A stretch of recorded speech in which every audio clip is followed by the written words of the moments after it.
सभी मित्रों को नमस्कार। जैसा कि आप स्क्रीन पर देख रहे हैं, हमारे साथ वरिष्ठ कथाकार और अनुवादक सारा राय जी उपस्थित हैं और उनके साथ शंपा शाह जी उपस्थित हैं, शिल्पकार, लेखक और अनुवादक। आप सभी मित्रों की ओर से हम अपने दोनों अतिथियों का हार्दिक स्वागत करते हैं। आप दोनों को नमस्कार। मित्रों, आज हम लोग जिस उद्देश्य से यहाँ पर जमा हुए हैं वह उद्देश्य है सारा राय जी के नवीनतम कहानी संग्रह नबीला और अन्य कहानियों पर चर्चा और परिचर्चा का। एक अलग तरह की कथाकार सारा राय जी अमूमन इस तरह के प्लेटफॉर्म पर आने से बचती हैं और कोशिश करती हैं कि कम से कम आना हो, मगर हम लोगों का भी उन पर कुछ हक है। उनकी कहानियों को उन्हीं की वाणी में सुनना चाहते हैं और उन्हें जितनी बार सुनते हैं अच्छा ही लगता है। उनकी खनकदार आवाज और कहानी पढ़ने का जो एक सादगी भरा सलीका है वह भी अपने आप में प्रभावकारी है। मित्रों, सारा राय की कहानियां अलग तरह की हैं।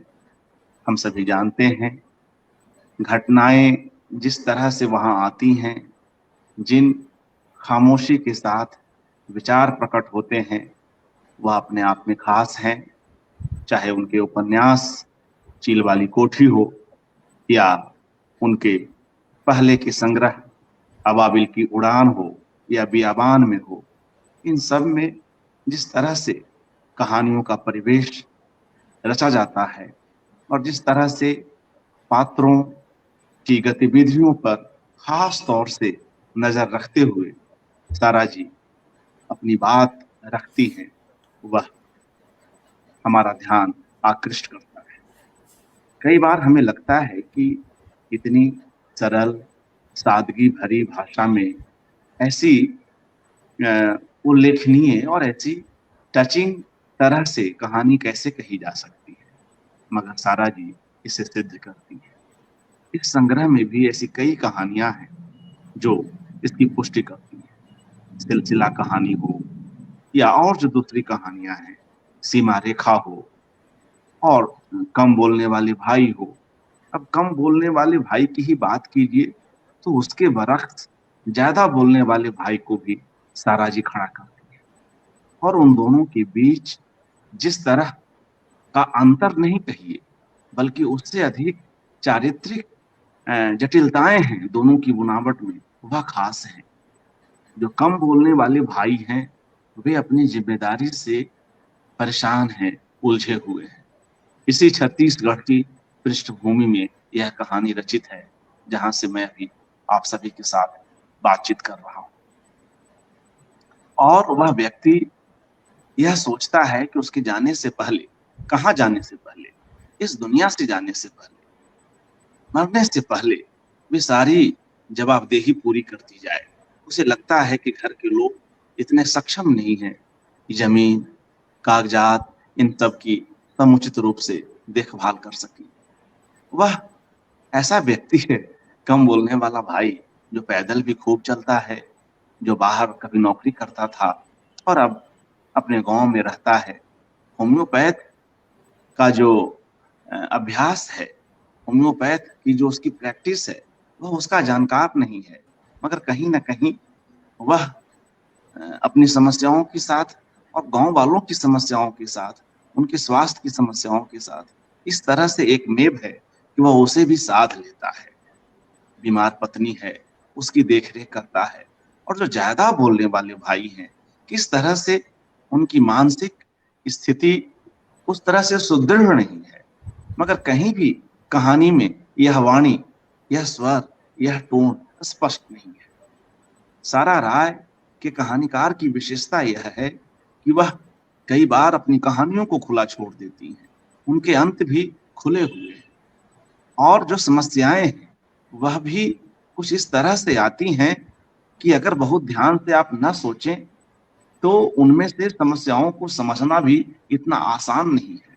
सीमा रेखा में ही जिस तरह से समस्याएं हैं स्त्रियों को लेकर या लड़कियों को लेकर, और खास तरह की शारीरिक बदलाव के बाद जिस तरह से पीरियड के दौरान उन्हें अलग थलग रखने की व्यवस्था है भारतीय परंपरा में, उसके प्रति कोई ऐसा नहीं कि कोई उसके प्रति लेखक अपनी ओर से कुछ जोड़ रहा हो, मगर उन सभी बातों को लेखक इस तरह से रखता चलता है कि उसका अपने आप में एक बड़ा विमर्श बन जाता है। ऐसी और कई कहानियां हैं। इसी संग्रह में मित्रों एक संस्मरण भी है जो उन्होंने अपनी नानी पर लिखा है। क्या उसमें बनारस और इलाहाबाद के बीच के दृश्य हैं, वे प्लेटफॉर्म है, प्लेटफॉर्म की पीली पट्टी पर जिस तरह से अक्षर लिखे जाते हैं, उसको देखता किशोर अ, किशोर आंखें हैं उसको देखती हुई, और जिस तरह से वो पूरी कहानी बुनी जाती है वह खास है। कहानी इसलिए भी कह रहा हूं इस संस्मरण को कि यह कहानी जैसी ही है। एक कद्दावर स्त्री को जो अपनी कोठी में जिस तरह से रहती है, जिसकी उर्दू भी आला दर्जे की है, और जब वह अपने पर आती है तो जिस तरह से देशजता की भाषा का इस्तेमाल करती है वह भी अद्भुत है। ऐसे ऐसे कुछ और संस्मरण भी सारा राय की पूर्ववर्ती संकलनों में हमें दिखाई पड़ते हैं। इसी तरह से एक और बड़ी खासियत मुझे इस कथाकार की यह भी दिखती है कि वह कहानी के प्रति बड़ा आग्रहशील है। यह कहानीकार निरंतर कहानियों में जीता है। कहीं न कहीं इसका अपना जीवन भी ऐसा लगता है कि किसी कहानी के बढ़ने जैसा ही है। जो डायरी इन्होंने लिखी थी, कभी डायरी के रूप में कुछ चीजें लिखी थी मुंबई के अपने दिनों में, उस पर भी एक बेहतरीन कहानी इस संग्रह में हमें पढ़ने को मिलती है। तो इस तरह से एक कथाकार जो निरंतर कहानियों में जीता हो और किसी भी विधा को जो है वह कहानी के रूप में सक्षमता पूर्वक ढाल सकता हो, मांझ सकता हो, यह खास है। एक और बात जो मुझे महत्वपूर्ण लगती है, सारा राय जी अपने किसी इंटरव्यू में यह बात कह रही थी कि वे किस तरह से अगर पुरुष होती तो रात में जो कई सारे दृश्य हैं, रात में जो शहर हैं, कस्बे हैं, उसको देखने की जो कोशिश, जो ललक है, और उससे जो कई तरह की कहानियां निकल सकती थी, उन्हें कई बार इसका दुख होता है कि काश वे पुरुष होती तो वो जो एक देर रात्रि में आयावरी और उसके कारण या उसके बीच कहानियों को पकड़ने की जो कोशिश है, जो मंशा है, वह भी इन्हें कई बार ऐसा ना होने पर, यह कोशिश सफल ना होने पर उन्हें तकलीफ होती है। बावजूद इसके ऐसी कई कहानियां हैं, कई ऐसी बारीक कहानियां हैं, कई ऐसी समस्या मूलक कहानियां हैं जिसमें सारा राय का कथाकार आता है और बखूबी आता है। एक और बात कह के मैं आगे के वक्तव्य के लिए शंपा शाह जी से अनुरोध करूंगा, और वह बात यह कि पुरुष सामंतवाद के बीच भी सारा राय का कहानीकार सजग है। पुरुष सामंतवाद के बीच सारा राय स्त्रियों की सीमाओं को तो दिखलाती हैं, साथ ही पुरुषों में भी होने वाली समस्याओं को भी वे दिखलाती हैं। पुरुष सामंतवाद के शिकार सिर्फ महिलाएं नहीं होती हैं, पुरुष भी होते हैं। यह उनके उपन्यास को पढ़ते हुए भी हम देखते हैं। चिल वाली कोठी में जो नायक है या जो नायिका का प्रेमी है, उस लड़की का, उस अनाथ लड़की का जिससे वह प्रेम करती है, जो उस कोठी का वारिस है, वह अंततः जो है आत्महत्या कर लेता है। पुरुष सामंतवाद में सिर्फ स्त्रियां उसकी शिकार नहीं होती हैं, वही सिर्फ पीड़ित नहीं होती हैं, बल्कि कैसे पुरुष भी उसके शिकार होते हैं, उसके गिरफ्त में आते हैं। कहीं वे नीम पागल हैं, कहीं वे कमजोर हैं, कहीं वे आत्महत्या कर लेते हैं। तो ऐसे कई और स्वर हैं जहां ये बातें हम देखते हैं। स्त्रियों के साथ या लड़कियों के साथ पुरुषों के व्यवहार कई बार घर में, कई बार पड़ोस में जिस तरह के होते हैं, उसको भी बड़े करीने से और सांकेतिक स्वरों में सारा राय उठाती है। मगर वे स्वर ऐसे हैं, वे बातें हमें समझ में आ जाती हैं। तो आइए मित्रों, इस अवसर पर हम शंपा शाह जी को सुनते हैं और कार्यक्रम के उत्तरार्ध में हम इसी संकलन से सारा राय जी की एक कहानी को भी सुनेंगे स्वयं उनकी ही आवाज में, और है जो उनके कथाकार की अपनी बुनावट है, इस बाबत भी वे कुछ बात करें। जी स्वागत शंपा शाह। धन्यवाद अर्पण जी।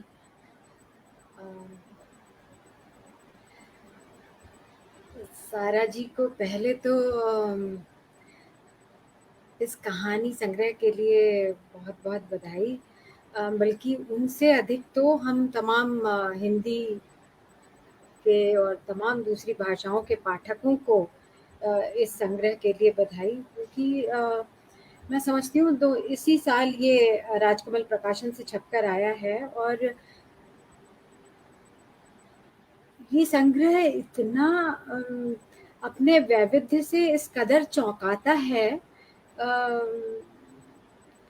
कि एक बार ही समझ में नहीं आता कि ये इतना वैविध्य एक संग्रह के भीतर, इतना वैविध्य बहुत कम देखने मिलता है।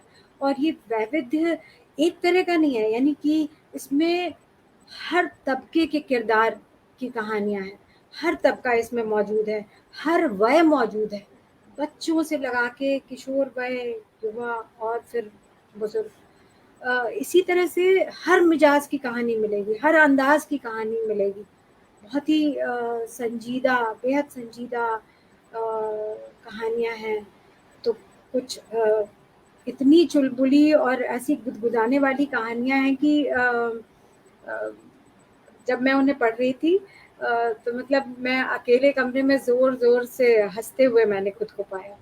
कुछ कहानियां हैं जो लिखने की प्रक्रिया को एक तरह से उजागर करने वाली कहानियां हैं। ये कहानियां एक तरह से लिखने की प्रक्रिया को ही विषय वस्तु बना देती हैं। अगर सच पूछिए तो कोई भी बड़ी कहानी, कोई भी साहित्यिक रचना, बड़ी साहित्यिक रचना एक तरह से उसको वर्गीकृत करना आसान नहीं होता। उसको कैटेगराइज करना, वो एक तरह से उसको प्रतिरोध करती है उसका, अपने कैटेगराइजेशन का। जिस तरह से एक अच्छा एक्टर जो होता है वो आसान नहीं होता कि उसे आप ये नहीं कह सकते कि ये विलेन के रोल ही अच्छे करता है या अमुक किरदार अच्छे करता है। वो उसमें संभावना, वो बहुत संभावनाशील होता है। इसी तरह से मुझे लगता है कि सारा राय की कहानियों को अ, एक खांचे में डालना या उन पर एक किस्म का लेबल हम लगा पाएँ, ये बहुत मुश्किल है। अ, वो इतने स्तरों पे चलती हैं उसमें कि पाठक को एकाधिक बार पढ़ना पड़ता है। और जब-जब आप पढ़ते हैं इस संग्रह की अधिकांश कहानियों को मैंने अब तक शायद 5-5, 6-6 बार पढ़ लिया होगा। और हर बार जब मैं कहानियों को पढ़ती हूँ अ, तो मुझे लगता है कि जैसे मैंने पढ़ा ही नहीं था। क्योंकि ये जो कहानियाँ हैं ये उस तरह से उस घटना में नहीं है, वो ठीक-ठीक उस किरदार में भी नहीं है। अ, वो इतनी लेयर्ड हैं। जैसा कि मैं कह रही थी कि आप यदि मुझसे पूछेंगे कि यूँ कायदे से मैंने अपने लिए इनको समझाने की दृष्टि से इन्हें कुछ वर्गीकृत करने की कोशिश की है, क्योंकि मैंने आपसे कहा कि बहुत वैविध्य है इनमें। तो मैंने सोचा कि क्या मैं इन्हें फिर भी कैटेगराइज़ कर सकती हूँ?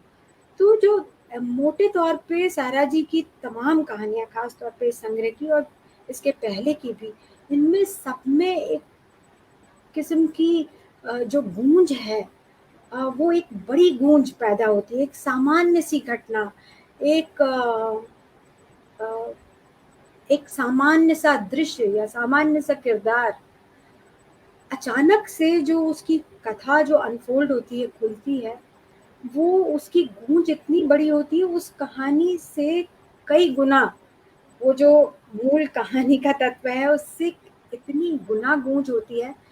एक बड़े आस्तित्विक अ, आस्तित्विक रूप ले लेती है इनकी कथाएँ। अ, उसमें मनुष्य का होना, उसका जीवन का जीवन की अर्थवत्ता, जीवन मात्र की अर्थवत्ता, सिर्फ मनुष्य की नहीं, जीवन मात्र की अर्थवत्ता पर प्रश्न खड़े हो जाते हैं। वो और एक पैराडॉक्स जन्म लेता है। अधिकांश इनकी जो ज़बरदस्त कहानियाँ हैं, मसलन दूसरा, सीमा रेखा, सिलसिला, तमाम, तितली पकड़ना, कम बोलने वाले भाई, इन सब में एक ज़बरदस्त पैराडॉक्स है।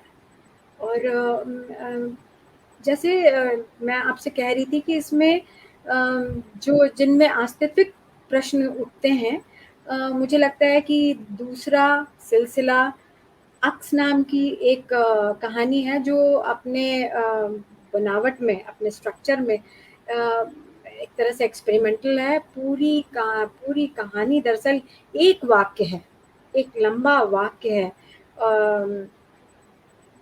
और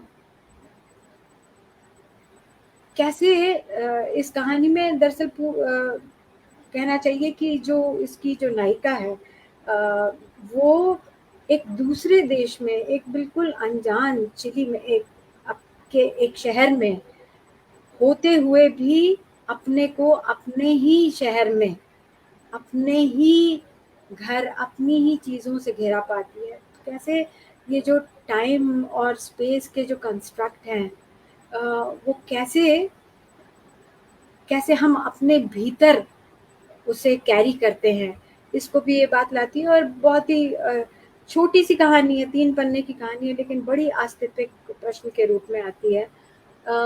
तितली पकड़ना, मागुर, ये सब बहुत छोटी-छोटी 2-2 3-3 पन्ने की कहानियाँ हैं, लेकिन बड़ी इनकी गूंज बड़ी आस्तित्विक है। खास तौर पे कम बोलने वाला भाई, सिलसिला। और दूसरी तरफ कुछ कहानियाँ हैं जैसे गोल्डन एनिवर्सरी, सफ़र, और गोल्डन एनिवर्सरी, सफ़र, और एक और कहानी है परिणय। वो एक तरह से कहना चाहिए कि दृश्य हैं। उसमें लेखक ऐसा लग रहा है कि सिर्फ रिपोर्ट कर रहा है, एक कुछ घटित हो रहा है जिसको हूबहू रिपोर्ट कर रहा है। और क्योंकि वो अपने को पूरी तरह से वहाँ से हटा, ये सारा जी की बहुत बड़ी खूबी है, वो लेखक के बतौर अपने को पूरी तरह से पीछे रखती हैं, अपने किरदारों के पीछे रखती हैं, और इस तरह से किरदार या कहानी खुद को कहती है। लेखक उसके बीच में बिल्कुल नहीं आता।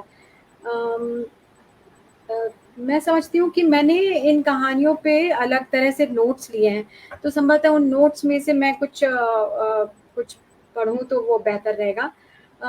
इसमें कुछ कहानियाँ हैं जो कि लिखने की प्रक्रिया पर हैं। मसलन अताकामा नाम की जो पहली कहानी है, लोखंडवाला का हैमलेट, और तितली पकड़ना, ये कहानियाँ। और मुझे लगता है कि सारा जी ने जो इसमें एक संस्मरण को रखा है, वो भी यूं ही नहीं रखा। कैसे जैसे कि अर्पण जी कह रहे थे कि उस कहानी उस संस्मरण में जो इनकी नानी पर है, पूरी एक कहानी है, लेकिन सारा जी ने संभवतः इसे रखा ही इसलिए है कि कैसे एक संस्मरण और कहानी के बीच में क्या फ़र्क है, और वो क्या चीज़ है जो एक संस्मरण को कहानी बनाती है। जबकि जो तितली पकड़ना या मागुर बहुत छोटी कहानियाँ, लेकिन वो क्यों कहानियाँ हैं और ये क्यों संस्मरण है, अम्मी नाम से जो इसमें है, वो बहुत महत्व का है। और इस लिहाज से इसमें एक कहानी है जिसका नाम है लोखंडवाला का हैमलेट, और मुझे लगता है कि ये इसको एक डायरी के फॉर्म में लिखा गया है, और ये 19 से 27 जनवरी तक की एक छोटी-छोटी टीप है। इस कहानी ये कहानी बम्बई के लोखंडवाला में है, जहाँ के फ्लैट में है। और फ्लैट में क्योंकि सटे-सटे फ्लैट होते हैं, तो उनमें अक्सर ऐसा होता है कि हम अपने फ्लैट से अधिक दूसरे के फ्लैट में झाँक रहे होते हैं। और लेकिन बम्बई शहर में तो लोगों को समय नहीं होता है, लेकिन कहानी तो यदि लिखनी है तो बिना इत्मीनान के लिखी नहीं जा सकती। तो इस कहानी में स्वयं जो नायिका है वो एक लेखिका है। तो यानी हम एक तरह से एक लेखिका के भीतर लेखिका के कहानी लिखने को देखते हैं। यानी हम पाठक के बतौर दरअसल 2 लेखिकाओं की के समन्वित कौशल से एक तरह से मुखातिब है। ये कहानी एक तरह का कहना चाहिए कि एक रियाज़ है जो बताता है कि यदि देखने वाला हो तो चारों ओर जीवन का नाटक किसी न किसी रूप में अभिनीत हो रहा है, कि लिखने वाला हो तो हर कहानी हर हर हर ओर जैसे कहानी घटित हो रही है। मुझे लगता है जैसे रेम्ब्रांड के चित्रों को अगर आप देखते हैं या वैन गॉग के चित्रों को देखते हैं तो आपको आप इन चित्रकारों को जब आप देखते हैं तो आपके ज़हन में ये नहीं आता कि कभी ऐसा भी दिन आता होगा कि इन्हें विषय वस्तु का अभाव हो जाए, कि इन्हें क्या चित्र बनाना है, ये इन्हें नहीं पता हो। इसी तरह से सारा राय एक ऐसी लेखिका हैं जो जहाँ देखती हैं वहीं कहानी को खड़ा पाती हैं। इस कहानी की नायिका जो संभवतः कुछ दिनों के लिए बम्बई आई है और कुल उसके आगे जो कुल 9 दिनों में महज़ अपनी मेज़ के आगे बैठे हुए कई किरदार अपनी कहानी को कहते रहते हैं। और इन किरदारों में हरी गर्दन वाले सुरमई जंगली कबूतर का पूरा प्रेम प्रसंग इस बीच में अपना परवान चढ़ता है इन 9 दिनों में। अपने घर के अंदर जाए न जाए कि अनवरत बंद में फंसा दिन भर बालकनी की रेलिंग पर आगे पीछे चक्कर काटता है एक कबूतर, जिसको कि लेखिका हैमलेट का नाम देती है, क्योंकि वो पूरी तरह से कंफ्यूज है कि वो अंदर जाए कि नहीं जाए। और उसे रह रह कर हड़काती मिसेस हैमलेट की व्यथा कथा भी लेखिका के आगे हर दिन खुलती जाती है। सामने के घर में एक अन्य किरदार रहते हैं और क्या वो एक संभावित लेखक है? उनके भीतर एक संभावित लेखक की उपस्थिति, उसकी कथा वस्तु और उसके किरदार के रूप में स्वयं अपने की संभावना को भी लेखिका टटोलती है। आवाज़ें बालकनी या सड़क रूपी मंच पर दृश्य के गोचर होने के पहले ही कथा कहने को आरंभ कर देती हैं। कबूतरों कौओं की आवाज़ों के बीच में एक पक्षी की दर्दनाक चीख की तरह ऐन सामने के फ्लैट की घंटी बजती है और फिर दृश्य में भी उस कर्कशता का एक आवर्तन 2 पड़ोसिनों की आपस में कचरे को लेकर हो रही तनातनी के रूप में होता है। और इस दृश्य के साथ ही महानगर की सुबह होती है और सारा जी लिखती हैं कि सनलाइट साबुन के रंग वाला सूरज उगता है। इस कहानी में बहुत तरह के डिटेल्स हैं, उन सारे डिटेल्स में मैं नहीं भी जाऊं तो जो इस कहानी की सबसे बड़ी बात मुझे लगती है वो ये कि ये कहानी एक पारदर्शी कहानी है, जो अपने लिखे जाने की पूरी प्रक्रिया का भी अपने पाठक के साथ साझा करती है। इस कहानी का जन्म और उसके अपने मुकम्मल स्वरूप को पाना ऐन पाठक की आंखों के आगे घटित होता है। एक लेखक का अपने को इस कदर अबाधित रूप से तरल पारदर्शी बना लेना और अपने को मतलब पाठक के लिए एक रोमांचकारी घटना है। पाठक जैसे कहानी के लेखन की एक मास्टर क्लास में है, जिसमें सारा राय न केवल अपनी रचना प्रक्रिया का साझा करती हैं बल्कि एक कहानी पर ऐन आपकी आंखों के आगे स्वयं विचारती भी जाती हैं और उसे मुकम्मल स्वरूप भी देती जाती है। ये कहानी जैसा कि मैंने कहा इस कदर पारदर्शी है कि सब कुछ ऐन आपकी आंखों के आगे घटता है और फिर भी उसके तीखे राजनीतिक सटायर को देख पाने में बहुत संभव है कि आप पूरी तरह से चूक कर जाएं।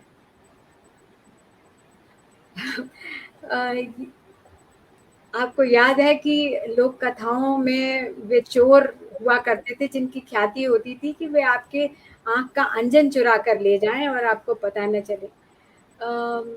बिल्कुल ऐसा इस कहानी में हो सकता है कि पूरी कहानी आपके आँखों के सामने लिखी गई और फिर भी वो जो इसमें तीखा राजनीतिक सटायर है उसको आप मिस कर जाएं। मुझे तो ऐसा लगा इसे पढ़ते हुए कि ये जो आपका इसे देखने से चूक जाना है, वह भी लेखिका द्वारा एक तरह से कहानी में स्क्रिप्टेड है। अम, जिसे कहेंगे कला की एक जो बहुत प्रसिद्ध परिभाषा ये रही है कि art lies in concealing art. कला दरअसल कला को छुपाने में है। लेकिन ये जो हमारा दौर है, आत्म प्रदर्शन का दौर है, जिसमें कला की यह परिभाषा हमसे कहीं छूट गई है। जीवन के यथार्थ चित्रण के नाम पर लिखी जाने वाली कहानियाँ, उपन्यास, सब कुछ को उघाड़ कर चौंधियाती रोशनी में पाठक के सम्मुख रख देते हैं कि देखिए ये रहा यथार्थ का चित्र। लेकिन सारा राय मेरे हिसाब से बिल्कुल इसके ठीक उलट अपने पाठक की बुद्धि और संवेदन पर भरोसा करने वाली लेखिका हैं। वह पाठक को अपनी कहानी में भागीदारी के लिए आमंत्रित सा करती हैं। वो ये भी जानती हैं कि कहानी के तमाम स्तर एक ही बार में खुल जाएं, ये बिल्कुल ज़रूरी नहीं है। कि साहित्यिक कृतियाँ अक्सर अपने पाठक की संवेदनात्मक परिपक्वता के साथ-साथ बड़ी होती जाती हैं। मुझे लगता है कि शायद मैंने ये जो पहली बार ये कहानी पढ़ी, तो उसके बिल्कुल एक हल्के-फुल्के स्वरूप को भर मैं पकड़ पाई थी। अ, तो जैसे कि बड़े साहित्य के साथ होता है, उसको आप बहुत बार तो होता है जो बड़े उपन्यास होते हैं, उन्हें आप दोबारा पढ़ ही नहीं पाते। लेकिन फिर भी आपके मन में ये लगातार होता है कि वो उपन्यास जैसे-जैसे आप बड़े हो रहे हैं, वैसे-वैसे वो उपन्यास भी आपके साथ बड़ा होता जाता है।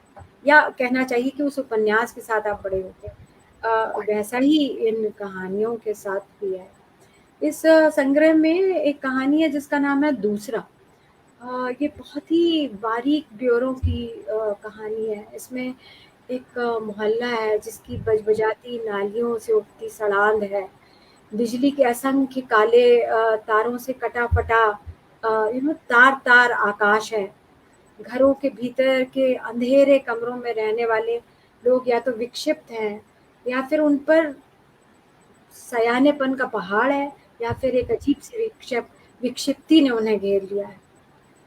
इन इन घरों ने नंगे तार खींच रखे हैं, बिजली के अवैध तार खींच रखे हैं और इन तारों के बीच में से जीवन और मौत की आवाजाही को अ अ, हम पाठक के बतौर इतनी नज़दीक से महसूस करते हैं कि यानी ऐन उसके बीच खुद को पाते हैं। और तब अचानक से मन में आता है कि एक देश, एक शहर की तंदुरुस्ती कैसी है, यदि वहाँ एक ऐसा बदहाल मोहल्ला शहर के ऐन बीचों-बीच है और उसमें बच्चे बौनों सा जीवन जी रहे हैं। इस कहानी में एक उल्लू है जो पतंग के मंजे में उलझ के करोंदे की झाड़ी में लटका है। जो कहानी का नायक है चंद्रू, जब वो उस उल्लू के पास जाता है तो देखता है कि वो जीवित है और अम, जब वो चंद्रू उल्लू को देखता है, उसकी आँखों में देखता है, तो वे दोनों एकटक एक दूसरे की ओर एक दूसरे को देखता हुआ पाते हैं। और सारा जी कहती हैं कि चंद्रू को लगता है कि उनके बीच कुछ गुज़रा है, कोई पहचान, कोई हमदर्दी, जो धरती पर रहने वाली 2 नस्लों के बीच हो सकती है। कहानी के अंत में उल्लू को मंजे से छुड़ाते हुए चंदू जब उसे छुड़ा रहा है तो उसकी मखमली जो उसके मखमल से रोएदार मुलायम पंख हैं और पतली-पतली हड्डियों की जो छुअन है, उसको नायक महसूस करता है और ज़ाहिर है कि उल्लू भी बहुत डर रहा है, तो वो अपने पंख फड़फड़ा रहा है और उसकी फड़फड़ाहट से चंद्रू भी डरता है और उसके मन में आता है कि हम दूसरी नस्लों के बारे में कितना कम जानते हैं। उसे नहीं पता है कि उल्लू काटता है या नहीं काटता है, कि डरना चाहिए कि नहीं डरना चाहिए। और यहीं से अ अ, उल्लू और कथानायक का परिस्थितिवश एक दूसरे की आँख भर देखना, दूसरे की हस्ती को कबूल करने के बड़े मेटाफर में मुझे लगता है तब्दील हो जाता है। हमारा दूसरी नस्ल को न जाना कि क्या हमारे बीच परस्पर भय और उदासीनता का कारण नहीं बन जाता? दूसरे को जानने के लिए उसके करीब जाना, उसकी आँखों में जाना, झाँकना, उसे छूना आवश्यक है। विज्ञान की बात की ओर इशारा करते हुए आपको ख्याल होगा युval हरारी की बहुत चर्चित किताब सेपियंस आई थी, जिसमें वो कहते हैं कि मनुष्य की जिसमें वो मनुष्य की वृत्ति की ओर बड़ा भयावह इशारा करते हैं और कहते हैं कि मनुष्य की एक समय कुछ प्रजातियां थी या नस्लें थी जिन्हें हम सेपियंस ने, यानी कि जो हमारी अभी की प्रजाति है, उसने जीवित नहीं रहने दिया। और जब अ, जीवित नहीं रहने दिया और अब जबकि कोई प्रजाति नहीं रह गई है और सिर्फ मनुष्य की एक प्रजाति है, तब उसमें भी हम तरह-तरह के विभेद खड़े करके एक दूसरे को मरने मारने पे आमादा रहते हैं। हम बाहरी विभेदों के चलते एक दूसरे के करीब ही नहीं जाते कि कहीं हमें दूसरे की छुअन भली न लग जाए, कि आँखों में विश्वास या दोस्ती का सेतु न बन जाए। इसलिए हम अ, इसलिए हम वो सेतु ही नहीं बनाते और हम लगातार विपरीत कहानियाँ कहते रहते हैं। ये कहानी एक तरह से परिवेश को ज़िंदा मुझे इस कहानी को पढ़ते हुए इसका जो परिवेश है, ज़िंदा परिवेश और उसमें खालिद जावेद की कहानी आखिरी दावत की मुझे याद आई और बल्कि साथ में सारा राय जी की एक कहानी है दूसरा आसमान। उस कहानी की भी इसको पढ़ते हुए मुझे बड़ी याद आई। अ, एक बहुत कम कहकर बड़ी गूंज पैदा कर पाना एक बड़े और मजे हुए लेखक के ही बस की बात होती है और सारा राय अपनी इस छोटी सी कहानी में फिर एक बार साहित्य की उस ऊंचाई को छूती हैं जिसकी वजह से ही लेखक कलाकार जो हैं वो सदैव समाज लेखक कलाकार से सदैव जो है वो सत्ता भी और समाज भी खौफ भी खाता है और दूसरी ओर उसी की ओर हर मुसीबत में मशाल उठाने वाले के बतौर उसकी तरफ देखता भी है। अ, इस संग्रह में एक कहानी है जिसका नाम है हमाम दस्ता। इस कहानी का ज़िक्र मैं इसलिए करना चाहती हूँ कि शायद बहुत कम कहानियाँ होती हैं जो किसी ऑब्जेक्ट पर, किसी वस्तु पर इस तरह से केंद्रित होती हैं। और इस कहानी में स्मृति के बनने और फिर हमारे भीतर स्मृति कैसे एक गिट्टी में जिस तरह से धागा लिपटा हुआ रहता है और संभला रहता है और कैसे अनायास मौका मिलने पर वो खुलता चला जाता है। इसी ठीक इसी तरह से कैसे स्मृति हमारे भीतर लिपटी रहती है, इस पूरी प्रक्रिया को दर्ज करती है और उस पर विचार करती है। अ, या हमारे जीवन में साधारण वस्तुओं की क्या भूमिका है, उस पर भी विचार करती है। वस्तु से हमारा संबंध सिर्फ़ वस्तुपरक नहीं होता, अक्सर वो बहुत जटिल, बहुत आत्मपरक, बहुत सी तहों वाला होता है। चीज़ों से, अपने आस-पास से हमारा संबंध कैसे स्मृति में रूपांतरित होता है, ये उसकी कहानी है और फिर कैसे एक वस्तु अनजाने ही स्मृति का हिस्सा बनती है और कैसे अ, फिर यह स्मृति हमारे होने, हमारी पहचान को भी गढ़ती है। इसकी ये कहानी है। इसमें मतलब सफाई इस कहानी में आता है कि सफाई के दौरान अचानक से एक छोटा-सा पीतल का हमाम दस्ता अ, मिलता है और वो अपने साथ बचपन के पूरे परिदृश्य को लेकर आता है। इस परिदृश्य में कई सारे किरदार मैं अपने डील डॉल के पहनावे के संवादों के साथ प्रकट होते हैं। इसमें स्वयं कहानी की नायिका और उसके भाई का बचपन भी एक फिल्म की रील की तरह से उसकी स्मृति पट पर खुलता है। हमाम दस्ता बड़ी दादी के पान कूटने के काम आता था और एक छोटी सी खाट पर अपाहिज की तरह डली रहने वाली बूढ़ी जर्जर बड़ी दादी के लिए अ, उनकी माँ के नायिका की माँ के मुंह से अक्सर जो शब्द निकलते हैं फूटे भाग्य वाली या बदचलन या कोठे वाली जैसे संबोधन निकलते हैं। बच्चों की स्मृति में जो सदा से बूढ़ी जर्जर लाचार बड़ी दादी थी, वे क्या कभी जवान हस्ती बतियाती भी हो सकती हैं, उनका क्या कोई दूसरा नाम या कोई दूसरी पहचान भी हो सकती है। इस कहानी में आता है कि वो बच्चों की शरारतों के दौरान ही एक रोज़ दादी के का सामान नीचे गिर जाता है और उस सामान के बीच में से एक तस्वीर निकलती है जिसमें प्रतिभा नाम लिखा होता है और उसमें एक जवान स्त्री हंसती हुई स्त्री है जो एक युवक के साथ खड़ी है। बच्चे उस औरत में दादी को पहचानते हैं और पूछते हैं कि उनका नाम क्या है, कि क्या वे ही प्रतिभा हैं। बड़ी दादी कोई जवाब नहीं देती और निढाल होकर बिस्तर पर पड़ जाती है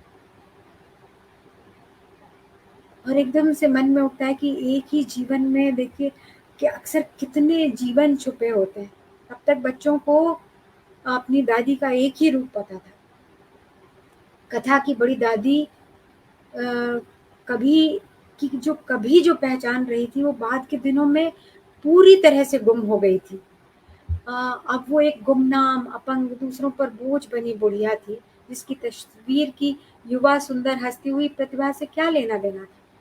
उनके लिए पान कूटने का हमामदस्ता यदि अचानक उनका ये अगर हमामदस्ता अचानक नहीं मिल गया होता, तो क्या ये कहानी रूप ले पाती? तो ये जो वस्तु अ, की क्या अहमियत है और कैसे वो अपने भीतर एक पूरी कहानी को छुपाए रह सकती है। अ, ये उसका भी एक एग्ज़ाम्पल है। अ, ये ये इस संग्रह का जो नाम करण है नबीला, वो कहानी भी बहुत ही विशिष्ट है और उसमें एक वय विशेष की कहानी है जब जीवन जो है वो प्रश्नों से भरा होता है और जवाब भी हर ओर बिखरे बिखरे होते हैं। अभी ये उस वय की कहानी है 9, 10, 11 साल के 9-10 साल के बच्चों की, जो बड़ों की दुनिया से अभी बहुत दूर होते हैं। उनसे कुछ पूछने की बात उन्हें सूझती भी नहीं है। अभी दिमाग इतना उर्वर होता है कि हर बात का उत्तर स्वयं खोज पाता है। इसमें आता है कि अगर वो एक मेहता आंटी का ज़िक्र आता है और तो उसमें आता है कि यदि वो इतनी सख्त मिजाज हैं, तो उनके पीछे होने का क्या कारण होगा, बच्चों के मन में आता है। और कहानी में जो एक किरदार है बच्ची नबीला, वो बड़ा राज खोलते हुए उसे धीमी आवाज़ में फुसफुसा कर कहती है, क्योंकि वो अंडे से पैदा हुई है। इस सख्त दुनिया में बच्चे अपनी तरह से अपनी नाव खेल रहे होते हैं। ऐसा कुछ भी नहीं है जिससे उन्हें दो चार नहीं होना पड़ता। बहुत सारे लोग ये मानते हैं कि जो बचपन है वो एक बड़े होने की सीढ़ी है, लेकिन जो बड़े लेखक होते हैं वो ऐसा नहीं मानते। सारा राय भी ऐसा नहीं मानती। वो ये देख पाती हैं कि बच्चों के हर वय के अपने दुख हैं, अपने दर्द हैं, अपने अपने प्रश्न हैं, और उन्हें उससे दो चार होना पड़ता है। अ, इस कहानी में नबीला की माँ का ना होना और पिता का कभी होना कभी ना होना, अ, एक सुनी बांग्लादेश से विस्थापित होकर वो लोग आए हैं और उसने सुना है कि कभी वो बहुत संपन्न थे और सब कुछ उन्हें छोड़कर आना पड़ा। तो ये जो सुनी हुई कहानियाँ हैं, वे नबीला के उर्वर कल्पना में वो जो सुने हुए आधे अधूरे टुकड़े हैं, उनसे वो अपनी कहानी गढ़ती है। अ, जिसमें जब वो कहानी कहती है तो उसके उसके अपने जो घर था ढाका में, वहाँ बांग्लादेश में, उसकी हर चीज़ सोने की थी कि उसकी माँ एक वीरांगना बनकर कहानी में आती है और पिता ऐसे कि तमाम डाकू कितने ही डाकू आ जाएँ और शेर आ जाएँ उनको मार गिराने वाले। वो हमेशा एक बदरंग इकलौती जो उसके पास फ्रॉक है, जिसे पहनना उसकी नियति है, इसकी भरपाई वो अपनी संदूकची में रखी 12 फ्रॉक के ज़िक्र से करती है। वो हमेशा उन 12 फ्रॉकों का ज़िक्र करती रहती है।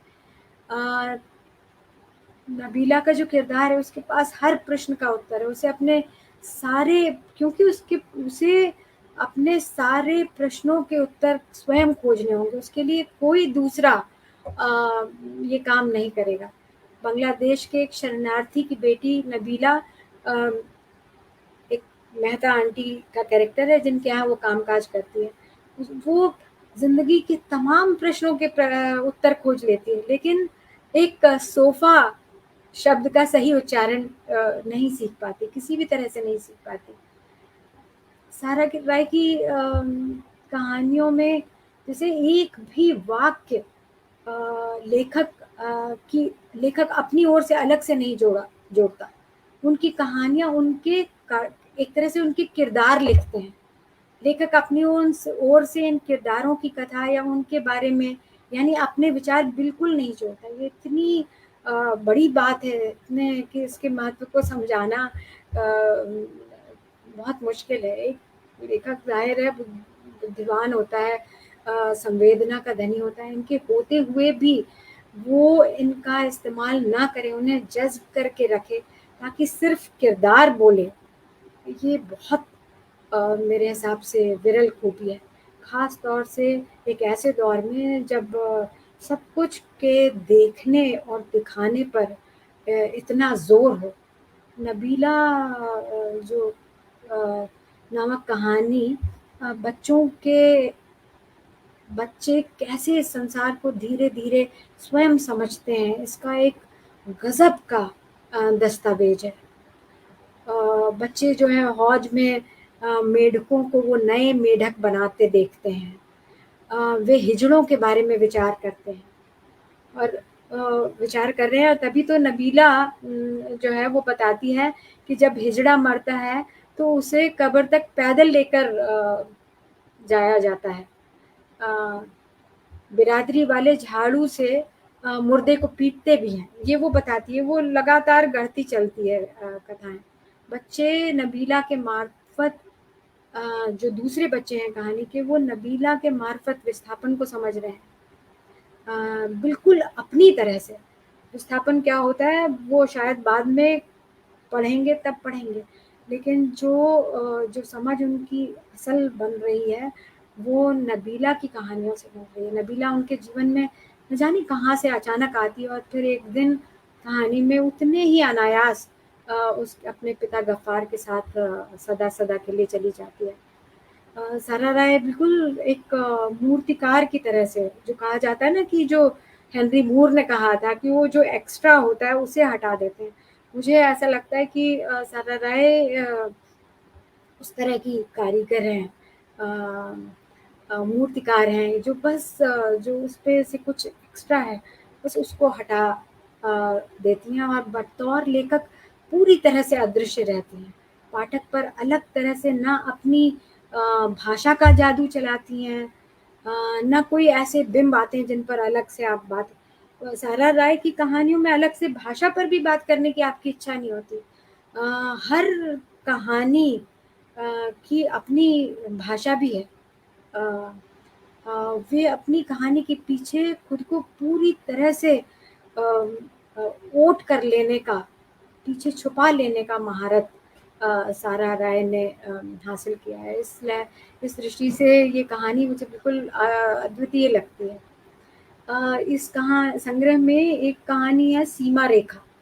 अ, ये भी मुझे बहुत प्रिय है और ये शायद मेरी सबसे प्रिय कहानी है, और इस कहानी पर ही कुछ कहना मेरे लिए सबसे कठिन है, क्योंकि साहित्य में ये काबिलियत होती है कि मुझे लगता है कि वो शब्दकोश में दिए हुए जो शब्द का जो अर्थ दिया होता है उससे साहित्य में उसका अर्थ जो है ना वो कई गुना हो जाता है। कई बार तो उसके मायने ही बदल जाते हैं, उस शब्द के मायने बदल जाते हैं। कई बार वो जो मान्य अर्थ है उसको धुंधला कर देना भी उसका काम होता है। मसलन सारा राय की इस कहानी में सीमा रेखा, ये जो शब्द संकाय आता है इसका कोई स्पष्ट मायना इस कहानी में कोई एक मायना लेकर ये कहानी नहीं आती।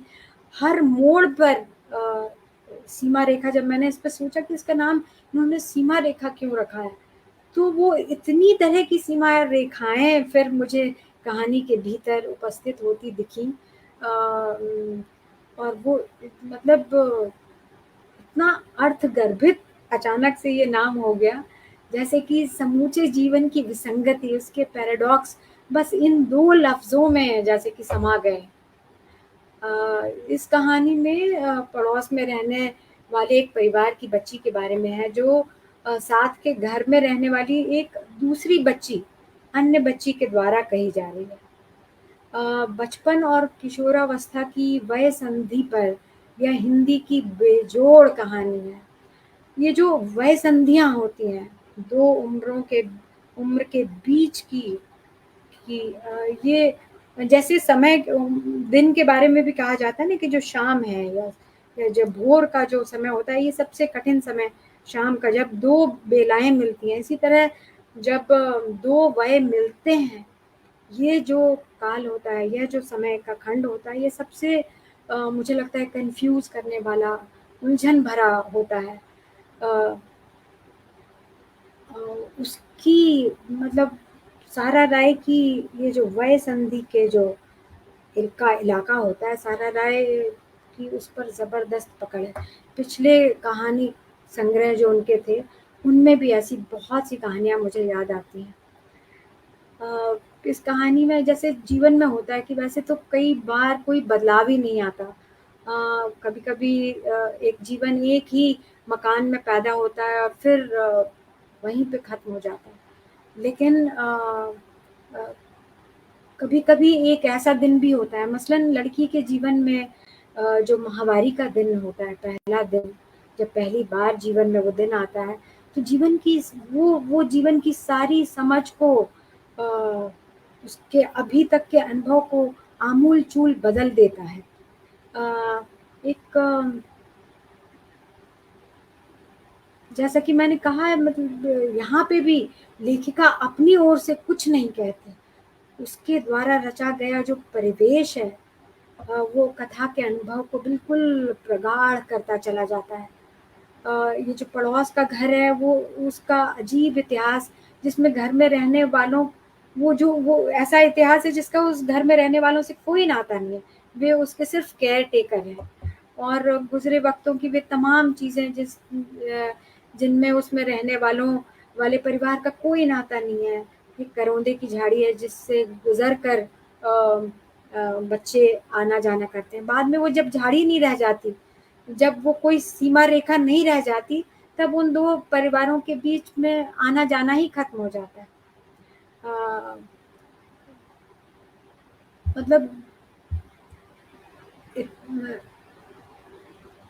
इस कहना चाहिए कि इस कहानी में जो मुन्नी और अन्य बच्ची है, जो बाद में कहानी को कह रही है, उनके बीच जीवन के 30 साल जैसे उस दिन पे रुक गए हैं, जब मुन्नी को पहली बार माहवारी हुई थी और उसने मुन्नी ने अपनी स्थिति से बदला लेने के लिए माँ के कहे के खिलाफ जाते हुए सारे देवताओं को उस दिन छूकर अपवित्र कर दिया था और इस बात का अपनी सहेली से साझा भी किया था।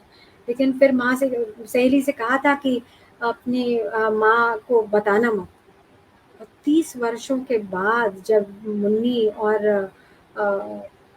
ये दूसरी बच्ची मिलते हैं, तो अ, जैसे जीवन उन दोनों मुन्नी के लिए वहीं का वहीं उस दिन, उस क्षण पर स्थगित, एकदम ठिठका हुआ खड़ा हुआ है। तो ये जीवन में जो ऐसा दिन, ऐसी घड़ी होती है जो जो नहीं बीतती, अटक कर मुसलसल ज़िंदा बनी रहती है। ये क्या ये क्या है या ये क्यों होता है? इसका इसका कोई सीधा-सीधा जवाब नहीं है। जीवन जैसे कभी-कभी जीवन जैसे ऐसे क्षणों पे अटका रह जाता है और फिर उसके बाद सिर्फ़ हमारी उम्र बढ़ती जाती है। अ, ये बहुत ही कठिन कहानी है और मुझे लगता है कि इसीलिए मेरे लिए इस पर बोलना बहुत कठिन है। प्रियतम कहानी है मेरी। अ, कम बोलने वाले वाले भाई भी एक बहुत ही अस्तित्विक गूंज ली हुई कहानी और इसके बारे में क्योंकि अर्पण जी ने इसकी कहानी कुछ हद तक बताई है, तो मैं समझती हूँ कि मुझे शायद इसकी कहानी के बारे में न बताकर एक कहना चाहिए कि ये कहानी एक जर्जर उम्मीद विहीन परिवार, एक पुरानी बंद पड़ी घड़ी के मानंद है। और जैसा कि अर्पण जी ने बताया कि उनको समझ में आता है कि उनका परिवार जो है वो अपनी जायदाद को भी नहीं हासिल कर पाएगा, क्योंकि उसके लिए जो प्रमाण पत्र चाहिए, मृत्यु प्रमाण पत्र चाहिए होगा उनका, वो भी वो नहीं ला सकते हैं। तो वो प्रमाण पत्र लेने के लिए जाते हैं, और वो उनका वो जाना, उनका आना, ये कहानी का परिवेश है। लेकिन जैसा कि मैंने कहा कि सारा जी परिवेश को ऐसा बुनती हैं कि जैसे ये पूरा पूरा परिवेश एक तरह से हर चीज़ मृत्यु का प्रमाण पत्र बन जाती है। जो रास्ते में जो कुत्तों का हुजूम आता है, अचानक से भागते हुए कुत्तों का हुजूम आता है। एक जगह ज़िक्र आता है कि दिन की जो तीखी धूप वाला गर्म दिन है, वो टीन की तरह से चमक रहा है। फिर एक जगह पानी विहीन रेत की नदी का ज़िक्र आता है। ऐसे ही चट्टानों पर धूप सेकते काले लाल गिरगिट का ज़िक्र आता है। सब ये सारे ज़िक्र जैसे ना आसन्न मृत्यु को रचते हैं। अ पूरी कहानी पर एक अजीब-सा ठहरा हुआ निस्पंद समय का साया है। कहानी का एक-एक विवरण सिर्फ़ कहानी पर जो तारी मृत्यु की आहटों को बढ़ाने का काम करता है। अ, कहानी में के जो नायक हैं वो एक तरह से उनका वो लिख रहे हैं, अपनी खानदान का शजरा लिख रहे हैं। लेकिन उनके शजरा लिखते हुए उनके ज़िक्र में उनके मन में आता है कि ये मौत की फ़हरिस्तों के अलावा है क्या? आदमी पैदा होता है, बड़ा होता है और मरता है, इसके अलावा है क्या? ये बात जो चरित्र नायक है उसके ज़हन में मौत तारी रहती है, हावी रहती है। लेकिन एक पल के लिए उसमें एक जीवन से भरा हुआ बिंब आता है, जो जब भाई अनायास ही आसमान की ओर देखते हैं, तो सारा जी लिखती हैं कि ये आसमान, सारा जी उसमें लिखती हैं कि आसमान पंछियों का दायरा है। इस खुलेपन से ही वे अपनी खुराक लेते हैं और अपनी खुशी हासिल करते हैं। यही उनकी विरासत है। उनके फैले पंखों को आसमान खूबसूरती देता है और बोलों को मीठा सुर। एक बड़े से आईने के ये चमकते हुए टुकड़े हैं, इस शानदार कायनात का एक ज़रूरी हिस्सा। लेकिन बड़े भाई के मन में ये जो ज़हन में ये जो पारदर्शी आईना उभरता है, वो एक चीख के कारण झन्न से तभी एक चीख आती है और झन्न से इस आईने को, इस आसमान के आईने जैसे चमकते हुए टुकड़े को टुकड़ा-टुकड़ा कर देती है।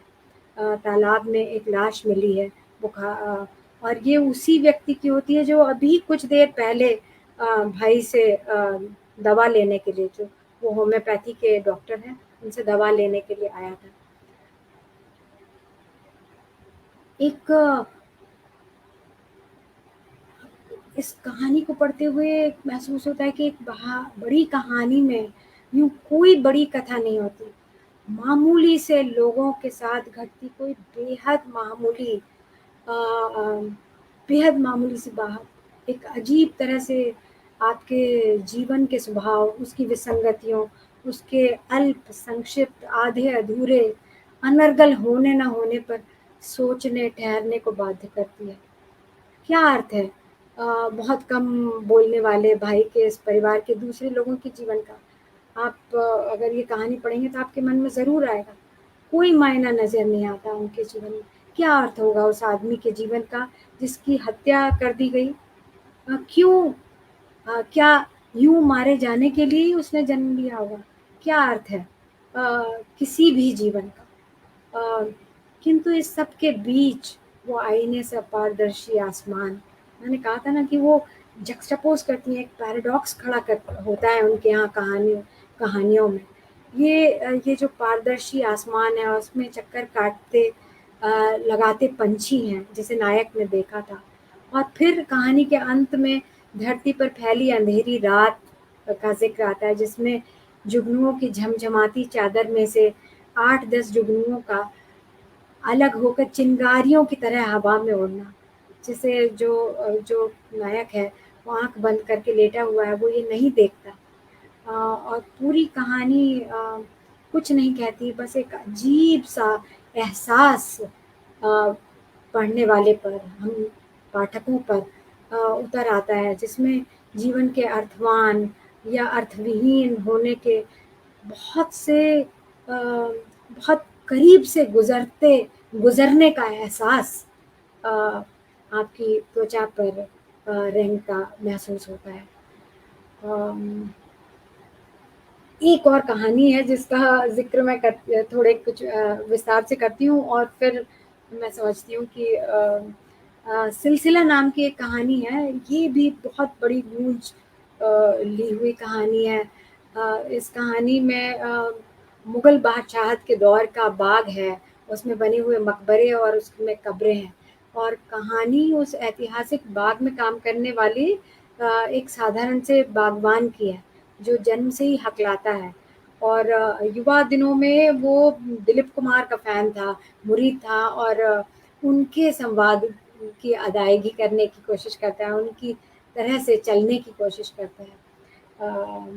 लेकिन देखिए पैराडॉक्स कि वो हकलाता है, बचपन से हकलाता है और उसकी मुराद दिलीप कुमार जैसे नायक, वो अपना नाम ही दिलीप कुमार रख लेता है। उसे पेड़-पौधों से बहुत प्यार है और वो अपना काम पूरी शिद्दत से करता है। उसे इन मकबरों और इस बाग में का इतिहास नहीं पता है। न जाने, लेकिन अचानक मतलब किसी संयोग से उन मकबरों की जो तहखाने हैं, उनकी चाबी उसके पास रहने लगती है। और कभी कोई सैलानी आते हैं और उनमें से एक सैलानी उसे इन कब्रों की, इन मकबरों की कथा बताते हैं। और तो ये कहानियाँ एक तरह से अपनी सतह से उठकर जो कहानीकार अपनी ओर से इसमें भी कुछ नहीं कहता। सिर्फ़ ये जो 2 कहानी के जो 2 स्तर हैं, एक तरफ मुग़ल बादशाहत के वो किरदार हैं, एक तरफ मुग़ल बादशाह का वो बुलंद सितारा है, खुसरो, जहांगीर का सबसे बड़ा बेटा, जिसे जिसे कायदे से हिंदुस्तान अ, का का राजा होना होना नसीब में था जिसके। लेकिन जो ख़ानदानी रंजिश, तख्तपोशी के लिए जो रंजिश होती है, उसका शिकार होकर वो कत्ल कर दिया जाता है। यानी कोई बुलंदी देखने के पहले ही वो जो सितारा है वो बुझ जाता है। एक ओर ये है और दूसरी ओर ये नामालूम सा बागवान है। अ, ये बागवान ये जो है वो बाग के पत्तों को हर साल बुहार-बुहार कर एक बड़े से गड्ढे में डालता जाता है और खाद बनाता है। और तब एक पंक्ति आती है उसमें, देखिए कि अचानक उससे वो कैसा जीवन का जो अनवरत घूमता चक्र है, उससे कैसे अचानक अपना रिश्ता महसूस करता है। कहानी में से मैं पढ़ती हूँ, ये एक ज़िक्र आता है कि वो इन तहों को खोदता, जब ये बागवान जब इन तहों को खोदता तो उसे लगता कि इस तरह खोदते-खोदते वो सैकड़ों साल पहले की मिट्टी में पहुँच जाएगा।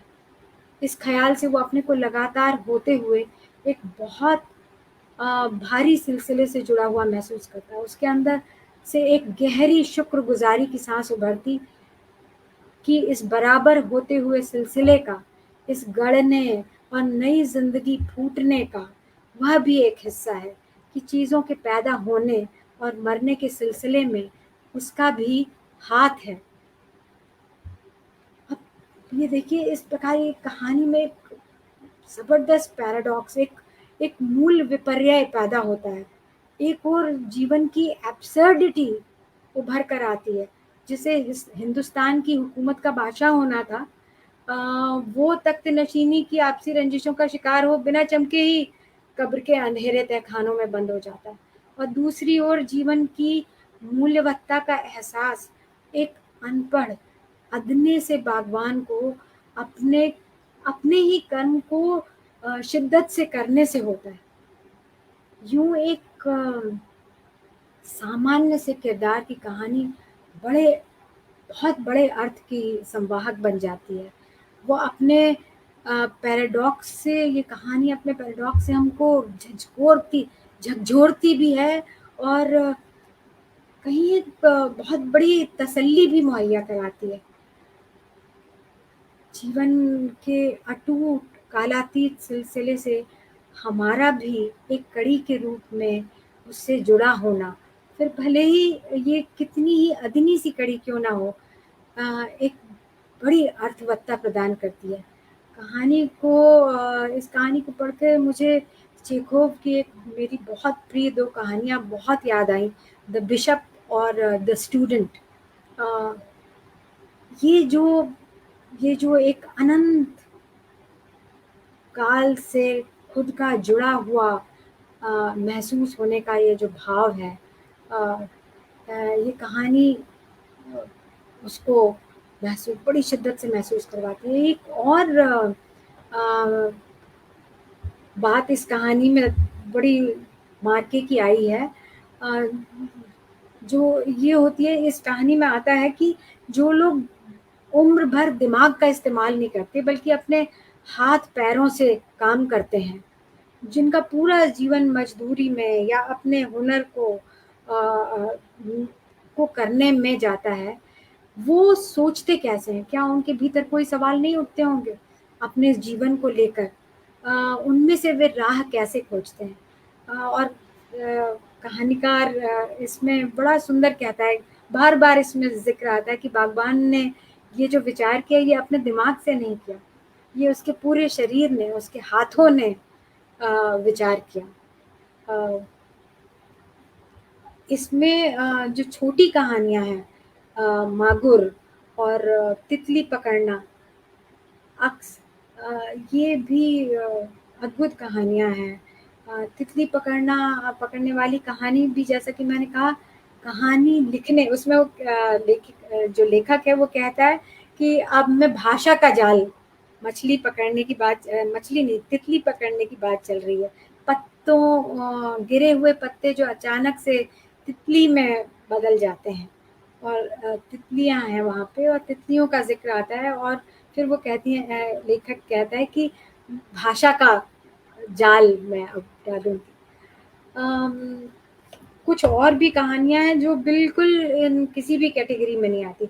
मसलन मुजरिम फरार नाम की एक कहानी है, अ, आप आप पढ़ के चकित हो जाएँगे। ये एक ऐसे व्यक्ति की कहानी है जिसने रेप किया है और उसके बाद वो छुप रहा है। उसकी भी माँ है, वो भी किसी का बच्चा है, और वो उसकी पूरी मतलब अ, हिला देने वाली कहानी है ये। और दूसरी एक और कहानी है इसमें, हाथ पढ़ने वालों का ख्वाब, जो कि एक ख्वाब को हूबहू लिखने के उपक्रम में खड़ी हुई कहानी है। इतना वैविध्य, और इतने, इसकी हर कहानी पर मैं घंटों बोल सकती हूँ, और शायद घंटों बोल चुकी हूँ। मैं सारा जी से मैं माफ़ी माँगती हूँ कि, पर ये उनकी कहानियों का ही दोष है, जो जिन्होंने मुझसे इतना कहलवाया। पर अब आप सब और मैं भी सारा जी से कहानी सुनने के लिए उतावली हूँ, और जानना चाहती हूँ कि वो कौन सी कहानी सुनाएंगी इस संग्रह में से। अर्पण जी।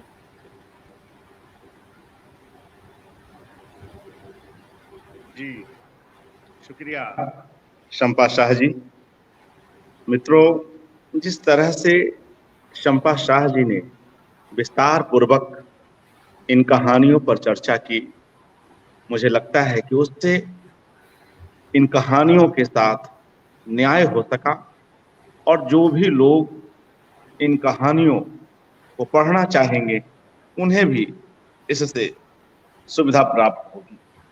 साथ ही जो लोग पहले से भी पढ़े हुए हैं, वे भी कुछ नई दृष्टि, कुछ नई रुचि के साथ इन कहानियों के साथ हो सकेंगे।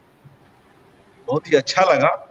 और एक बात यह भी उल्लेखनीय है कि बतौर संपादक भी शंपा शाह जी इन कहानियों के साथ जुड़ी रही हैं और इन्हें प्रकाशित भी करती रही।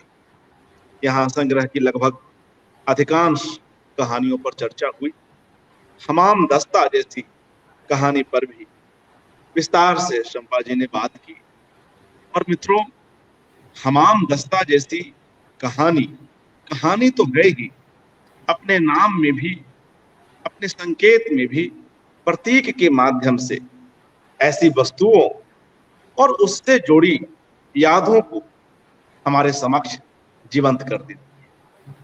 बल्कि यह भी कि कहानी में आया परिवेश हमें उस काल में भी ले जाता है जो हमारे और हमारे पुरखों का जिया हुआ काल है। एक बात यहाँ यह भी आप सभी नोट करेंगे कि उनकी कहानियां अविधा परक है, मगर वे एक रेखीय या एक स्तरीय नहीं है। मतलब यह कि अविधा से लालित्य का आनंद कैसे पैदा किया जाए, या वह आनंद किसी गद्य को पढ़ते हुए, किसी कल्पना परक गद्य को पढ़ते हुए किस तरह का होता है, अगर यह महसूस करना हो तो हम तारा राय की कहानियों के पास जा सकते हैं। और जो एक खास बात शंपा जी ने हम सभी का ध्यान आकृष्ट कराया जिस ओर, वह यह कि इनके यहाँ कुछ भी अवांछित नहीं है। चाहे वर्णन हो कहानियों को लेकर या चरित्र चित्रण हो, वहां कुछ भी एक्स्ट्रा नहीं है जिसकी बात शंपा जी ने की। एक और व्यक्तिगत बात मैं अपनी ओर से करूंगा। मित्रों, कुछ लेखक ऐसे होते हैं, वे किस कारण से अच्छे लगते हैं यह समझ में नहीं आता। उनका व्यक्तित्व प्रभावित करता है, उनकी रचनाएं प्रभावित करती हैं, यह बात भी समझ में नहीं आती। सारा राय कुछ ऐसी ही शख्सियत है, मैं उनसे कोई बहुत करीब हूं या बहुत घनिष्ठ हूं ऐसा नहीं है, मगर जितनी भी बात होती है वह बातचीत कहीं ना कहीं हमारे जेहन में टंगी रह जाती है, आंकी रह जाती है। एक बात जिसकी ओर इशारा शंपा जी ने भी किया कि उनके यहाँ बचपन और किशोरावस्था किस शिद्दत के साथ आते हैं, और वे ये जो अवस्थाएं हैं ये अपने फ्लैशबैक में आती हैं। ये अच्छी खासी उम्र जी लिए हुए लोग हैं जो अपनी उन अवस्थाओं में जाकर के अपनी चीजों को लाते हैं। वहां उम्र की सलवटें हैं जो पार की गई हैं। तो जब उम्र की इन सलवटों को पार करते हुए कोई व्यक्ति अपनी उन अवस्थाओं में गुजरता है या वहां पहुंचता है, तो उसे खुद भी मालूम नहीं होता कि वह किस तरह के रहस्य लोक को हमारे सामने ला सकेगा। सारा राय जी का कहानीकार भी कुछ ऐसे ही रहस्य लोक कई बार हमारे समक्ष ला पाता है, संभवतः जिसकी ओर अनुमान स्वयं कहानीकार का भी न हो। यहाँ लोखंडवाला का फ्लैट कहानी की भी चर्चा हुई, जो डायरी से कहानी बनी हुई है। इस अर्थ में भी हम सारा राय के कथाकार के शिल्प पर बात कर सकते हैं कि वहां विधाओं का अतिक्रमण किस तरह से होता है या विधाओं के बीच आवाजाही किस तरह की होती है। एक और उनकी कहानी है थार मरु, वह भी कहीं न कहीं यात्रा वृतांत से कहानी की ओर की गई यात्रा है। इसी तरह से एक दो बातें और हैं जो हम करके सारा राय जी के पास चलेंगे और उनसे कहानी पाठ सुनेंगे, स्वयं रचनाकार की प्रक्रिया को भी, उसकी लेखकीय यात्रा को भी समझेंगे। उनके यहाँ मित्रों घर में बूढ़े लोग आते हैं और बूढ़े लोग बड़े शिद्दत से चित्रित होते हैं। उन्हें बेशक नई बातें, आज की बातें याद न हो, मगर पुरानी बातें, पुराना जिया हुआ उन्हें सब याद है। इसी तरह उनकी कहानियों में कोठियों का चित्रण भी बार बार होता है। वे कोठियां पुरानी हैं, वह समय पुराना है, उन दीवारों पर काइयां भी लग गई हैं, यह सब वहां उपस्थित है वह पूरा समय आता है।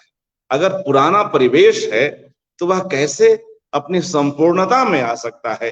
कहानीकार इस ओर बड़ा सजग हमें दिखाई पड़ता है। उनके यहाँ ध्वनियों का अनुवाद भी है। और जिसकी बात शंपा जी ने भी की, वह कहानी जो आता कामा है, कैसे एक चींटे को चढ़ते हुए पूरी की पूरी कहानी लिखी जा सकती है, उसे देखते हुए। एक बात यह भी कि पर्यावरण पर अगर हम बात न करें तो यह बात अधूरी रह जाएगी। शहर इलाहाबाद उनकी कहानियों में कई कई रूपों में उपस्थित है। इसी तरह से बनारस उनके उपन्यास में उपस्थित है। और वक्त के साथ यह बदलता हुआ शहर, वहां कटते हुए पेड़ और उसकी जो पीड़ा है वह उपस्थित है। सिलसिला कहानी में भी जो बागवां है, उसकी जो पीड़ा है पेड़ों के कटने की, वह जिस तरह से जीवन भर पेड़ों को ही लगाता रहा है, और जब वह पेड़ों को कटते हुए सुनता है या कहीं और देखता है, उसे किस तरह की पीड़ा होती है। उस कहानी में कई ऐतिहासिक संदर्भ भी हैं, उसकी चर्चा किसी और अवसर पर हम कर सकते हैं। इस तरह से सभी विषय, बदलता हुआ पर्यावरण, समय, पुराने लोग, उस समय का एकांत और आज की हड़बड़ी, आज की अवस्था, यह सब मिलकर सारा राय के कहानियों में काल को कई कई कोणों से लेकर आते हैं। उनके यहाँ प्रकृति और कहीं न कहीं जो पशुगण हैं, प्राणी हैं, उनके साथ मनुष्य का जो रिश्ता भी है वह भी दो तरफा है। उल्लू जिस कहानी में जिसकी चर्चा कर रही थी शंपा जी, जिसमें उल्लू की चर्चा है, उस कहानी में भी हम देखते हैं कि मनुष्य का उसके साथ आत्मपरक और द्वंद्वात्मक दोनों तरह का रिश्ता है। कुछ लोग उससे जुड़ाव महसूस करते हैं और कुछ लोग अपनी आधुनिकता के चक्कर में कहिए या दबाव में कहिए, उसके साथ छेड़छाड़ भी करते हैं। अगर वहां संवेदनहीनता है तो संवेदनशीलता भी है। ये दोनों तरह की चीजें हैं। और इसी तरह से कुछ और खास कहानियां हैं जिस पर हम स्वयं सारा जी को सुनते हैं और उनसे उनकी बात का आनंद उठाते हैं। स्वयं वे इन कहानियों को किस रूप में देखती हैं, और इस अवसर पर मैं उनसे अनुरोध करता हूं कि वह अपनी किसी एक कहानी का पाठ भी करें। आदरणीय सारा राय जी, स्वागत। शुक्रिया अर्पण जी, शंपा। मैं तो सुनते सुनते बिल्कुल मंत्रमुग्ध हो गई कि ये कहानियों के बारे में शंपा ने इतनी देर तक इतनी अच्छी तरह से बोला, और अर्पण जी ने भी बाद में आके वो बात को पूरी किया। मैं तो बिल्कुल मंत्रमुग्ध हूँ कि ये क्या, ये मेरी कहानियों के बारे में बात हो रही है। मुझे तो बिल्कुल जैसे यकीन नहीं आ रहा है कि ये मेरे बारे में ये सब बातें हो रही हैं। तो कुछ तो बुरा लगा होगा शंपा, सब चीज़ अच्छी तो नहीं है। तो तुमने बिल्कुल आलोचना नहीं की है, सब तारीफ ही तारीफ की है। तो चलो, मैं तो खुश हूँ इससे। और अब मेरे कहानी पाठ का समय आ गया है। तो मैं कहानी का पहले तो बता दूं कि मैं जो कहानी पढ़ने वाली हूँ उसका शीर्षक है हाथ पढ़ने वालों का एक ख्वाब। इस कहानी के बारे में कुछ मुझे बता देना चाहिए पहले से, क्योंकि ये कहानी थोड़ी सी बहुत खुल कर मैंने नहीं लिखी है, उसमें इशारों में कहानी है। उसका समर्पण जो है वो एक तरह से आसिफा की याद को समर्पित उसका मैंने लिखा है। तो ये कहानी के बारे में मुझे थोड़ा सा उसका इतिहास बता देना चाहिए, क्योंकि वो कहानी के रूप में खुल के सामने नहीं आता है। ये कहानी मैंने लिखी थी 2018 में, जब ये कठुआ वाला बलात्कार, जो छोटी बच्ची आसिफा का बलात्कार और उसके बाद में उसकी हत्या कर दी गई थी, उसका मेरे मन पे बहुत कुछ, मेरे दिमाग पर पूरी तरह से वो छाया हुआ था। मैं उससे उबर नहीं पा रही थी बिल्कुल। तो मुझे लगता था कि इस तरह की घटना जो है वो कैसे कोई कर सकता है, और इसमें एक नहीं बहुत सारे लोग थे। तो मुझे एक तरह से लगा कि ये हमारी क्या सामाजिक कल्पना, क्या ये यही हो गई है कि इस तरह की घटना जो है ये सामान्य मानी जाएगी कि इतने लोग हैं जो इसमें शामिल हैं, और कुछ इसका समझ में नहीं आ रहा था मेरे कि क्या ये हो रहा है, हमारे समाज में ये क्या चीज़ चल रही है। तो इसका जो एक प्रभाव मेरे ऊपर पड़ा, मैं उससे उबर नहीं पा रही थी। मैंने सोचा एक तरह का विकल्प उसका निकालने की मैंने कोशिश की, लेकिन इस तरह का लेखकीय विकल्प या निवारण कहें, वो तो मुझे नहीं लगता कि संभव है। मगर एक तरह से ये कहानी मैंने अपने लिए लिखी कि मैं इस जो एक मेरे ऊपर एक तरह का ये छाया हुआ था, एक क्या कहें, एक तकलीफ, उससे उबरने का एक तरीका मैंने अपने लिए खोजा। तो मैंने एक स्वप्न गढ़ा, एक सपना गढ़ा। तो ये कहानी जो है दो सपनों का मेल है। एक तो इसको अगर आप दो हिस्सों में बांट के देखें तो शुरू का जो है हिस्सा वो एक सचमुच का सपना है जो मैंने देखा, और उसमें थोड़ा सा अति यथार्थवाद भी इसी तरह से आ जाता है, क्योंकि जिसे हम कहें मैजिक रियलिज्म, क्योंकि वो सपने का हिस्सा है और सपने में जो देखा जा रहा है वो अति यथार्थवाद भी है उसमें। एक तो वो है। फिर उसमें जो लड़की आसिफा है, उसके लिए मुझे लगा कि मैं एक वैकल्पिक जीवन किसी तरह से रच लूँ तो मेरे लिए, अपने लिए, क्योंकि उसका तो वो तो बेचारी मर गई है, उसका तो कुछ हो नहीं सकता है, लेकिन उस तकलीफ को बर्दाश्त कर पाने के लिए उसका एक विकल्प मैंने सोचने की कोशिश की कि उसका एक मैं दूसरा जीवन रचूं, कि वो अगर जिंदा होती तो किस तरह का जीवन वो जीती। इस तरह का मेरे मन में कुछ भाव आया, तो मैंने ये कहानी लिखी। और मुझे कुछ ऐसा नहीं था कि ये दूसरे किसी पाठक के लिए मैं लिख रही हूँ, मैं अपना एक कोई प्रॉब्लम रिजॉल्व करने के लिए मैं उस कहानी को लिख रही थी। तो ये कहानी खैर बाद में छप भी गई और लोगों ने पढ़ी भी, और मुझे लगता है कि जो इशारे हैं शायद लोग समझ भी गए होंगे। तो ये कहानी, इसका बैकग्राउंड मैंने कुछ थोड़ा बता दिया है आपको। तो इस कहानी को मैंने चुना है पढ़ने के लिए। तो और कुछ उसका पाठ मैं अब शुरू करती हूँ। जी, स्वागत।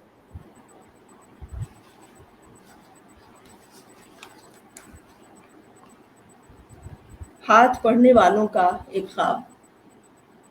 इसका समर्पण है आसिफा की याद को समर्पित। कल रात मेरा भाई अरमान वापस आ गया। उसे गायब हुए एक अरसा हो गया था। मुझे डर था कि कहीं वो मर तो नहीं गया और मुझे खबर तक न हुई, मगर वो वापस आ गया। उसे देखकर मुझे खुशी हुई। उसका वजन बढ़ा हुआ और चेहरा सेहत से गुलाबी हो रहा था, पहले से ज़्यादा तंदुरुस्त और पहले से कम शर्मीला। उसने अपनी बाँह मेरे कंधों पर डाल दी। ये उसने कभी नहीं किया था। मैं थोड़ा उसकी तरफ झुक के चलने लगी।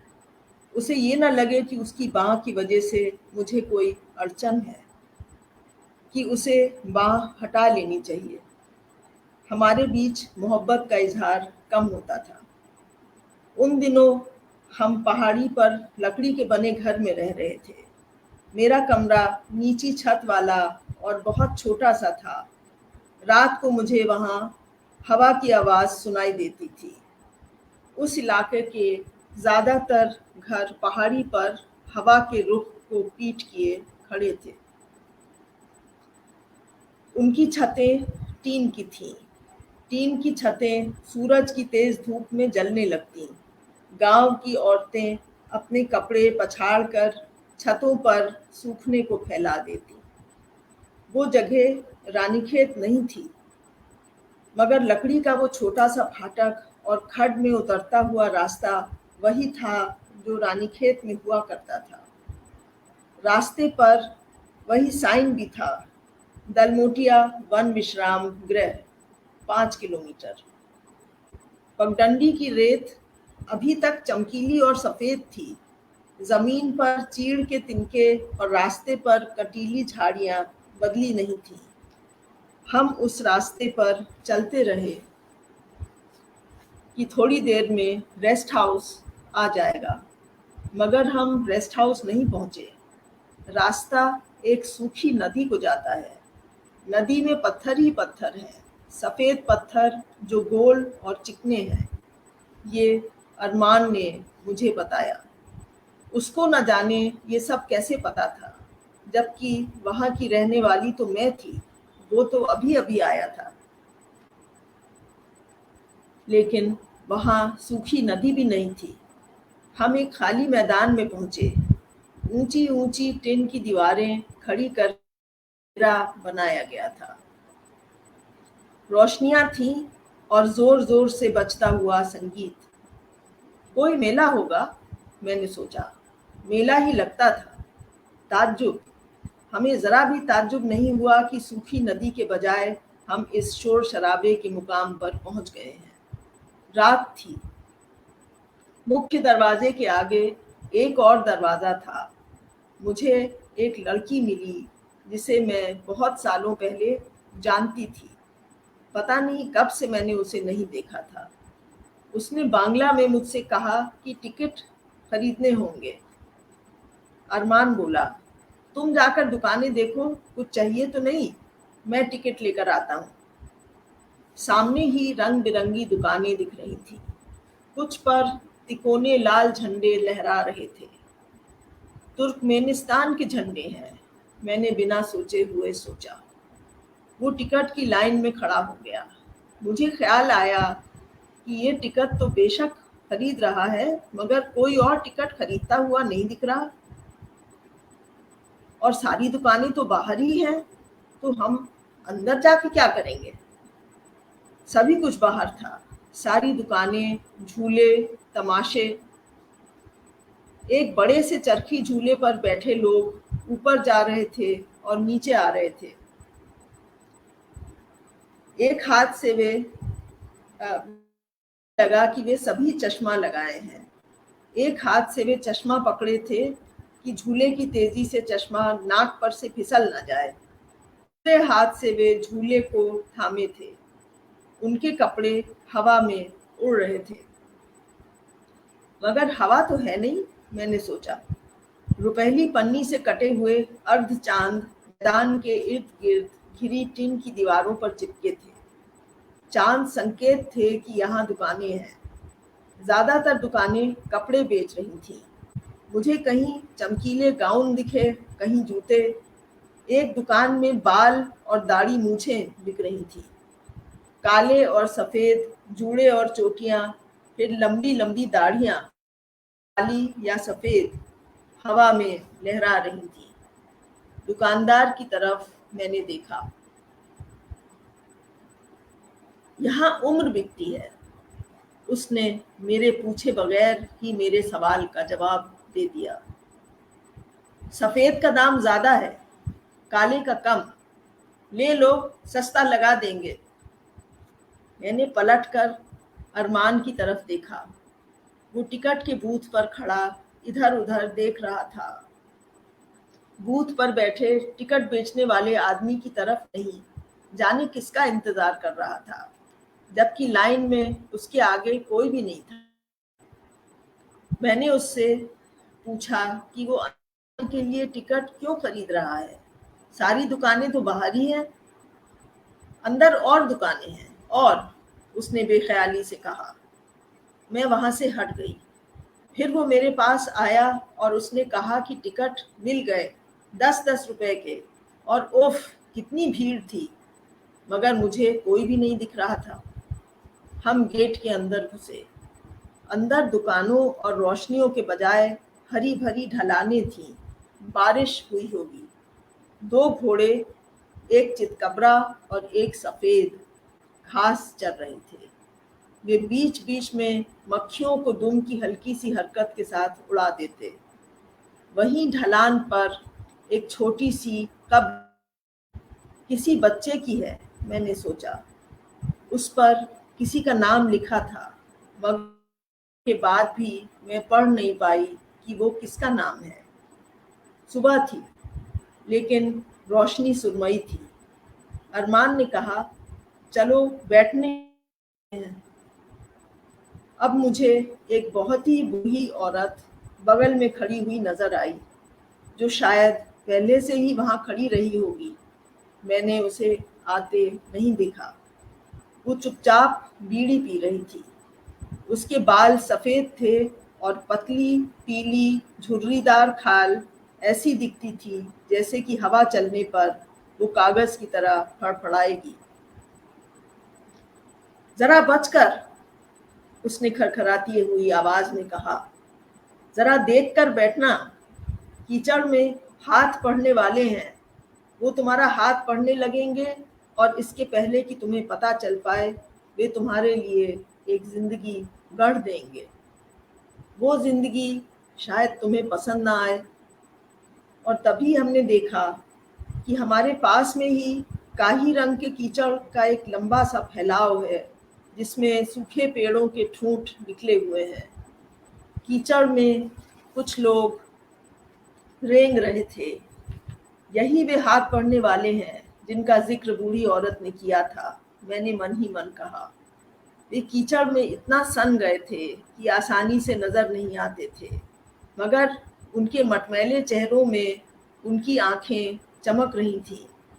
उनमें से कुछ वहीं खड़े खड़े ही सो रहे थे और कुछ ने हाथ हिला हिलाकर हमारा ध्यान अपनी तरफ आकर्षित करना चाहा। उस जगह में खचाखच भरे थे हाथ पड़ने वाले। मैं एक कदम पीछे हट गई, कुछ घबराकर, थोड़ा घिन से, मगर उससे भी ज्यादा शर्मिंदगी से। मेरे पास उन्हें देने के लिए तो कुछ नहीं है, मेरे दिमाग में बात आई। मैंने रेजगारी के लिए अपनी जेबें खंगाली, मगर सारी जेबों में छेद थे और मुझे उनमें एक भी सिक्का नहीं मिला। अरमान एक तरफ खड़ा हो गया और उसने बेफिक्री से कहा, क्यों भाई, और किससे शादी कर रही हो? शायद हाथ पड़ने वाले तुम्हें बता सकेंगे। मुझे नहीं मालूम मैं किससे शादी करूंगी, मगर जब करूंगी तो उसका नाम क से शुरू होगा, मैंने उस पर तिरछी नजर डालते हुए कहा। अरमान ने बताया कि वो छोटी सी खोली में बेहद गरीबी में रह चुका था। उसने हाथ फैलाकर दिखाया कि खोली कितनी छोटी थी। उस घोर गरीबी में वह ऊपर उठ गया था।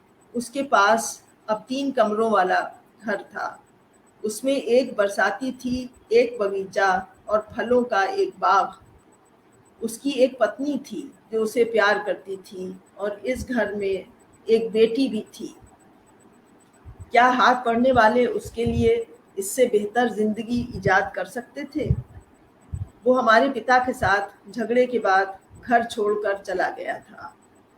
बुढ़वे को उसकी परवाह नहीं थी, उसने कहा। ये हमारे पिता की बात कर रहा है, मैंने हल्के से झटके के साथ सोचा, मगर उसी को कौन बूढ़े बात पसंद थे। अरमान ने कहा, उसे एक जगह पता है जहां हाथ पड़ने वाले नहीं हैं। हम वहां गए, मगर जैसे ही हम एक ताल के बगल में बैठे, दो हाथ पड़ने वालों के सिर एकदम से पानी में से उभरे। उनमें से एक के बाल लंबे समुद्री वनस्पति की तरह के बने थे। उन्होंने कहा, वे भिखारी नहीं हैं, हाथ पढ़कर अपनी रोजी रोटी चलाते हैं। छोटी मोटी कमाई ही होती थी, मगर उनके लिए काफी थी। हमने अपने हाथ पढ़वाने के लिए ऊपर उठाए और उन्होंने वहीं दूर से उन्हें पढ़ा। उनकी आंखें तेज रोशनी में मिचमिचा रही थी। मेरा हाथ पढ़ते ही वे एक अटपटे से सन्नाटे में आ गए। उन्होंने मेरे पिछले जीवन के बारे में कुछ चीजें बताईं और मुझसे पूछा, क्या ये सच है? वो मेरा भविष्य मेरे अतीत पर ही आधारित करके बता पाएंगे। उन्होंने मेरे पिछले जीवन के बारे में जो कुछ भी बताया था वो सभी गलत था, मगर मैंने कह दिया कि हाँ, सचमुच ही ऐसा हुआ था। उन्हें अपनी रोजी कमाना था, मुझे अपनी बात कहनी थी। इसके पहले कि मुझे बूढ़ी औरत के चले जाने का एहसास होता, वो वापस आ गई। देखा मैं क्या कह रही थी? वो बोली। मैंने कहा नहीं था कि देख कर बैठना। हुश, हट, चल भाग यहाँ से। उसने हाथ पड़ने वालों को भगा दिया, जैसे कि वे उसकी रसोई में खाना चुराने के लिए घुस आई बिल्लियां हों। हाथ पड़ने वाले मछलियों की तरह तैरते हुए वहां से चले गए। अब उसने अपना झुर्रीदार खुरदुरा चिटका हुआ हाथ हमारी तरफ बढ़ाया और आंख मारते हुए एक खरखराती सी किलकारी भरी, लाओ टिकट के लिए पैसे लाओ। तमाशा शुरू होने जा रहा था। वो भीड़ जो अब तक नहीं दिखी थी एकदम से नमूदार हुई। तरह तरह के लोगों का एक झुंड सड़क के किनारे जमा हो गया। काले कोट में एक वकील जैसा लगता था, तेल से चिपके बालों वाला एक छोटा सा आदमी जिसे मैंने कहीं देखा था।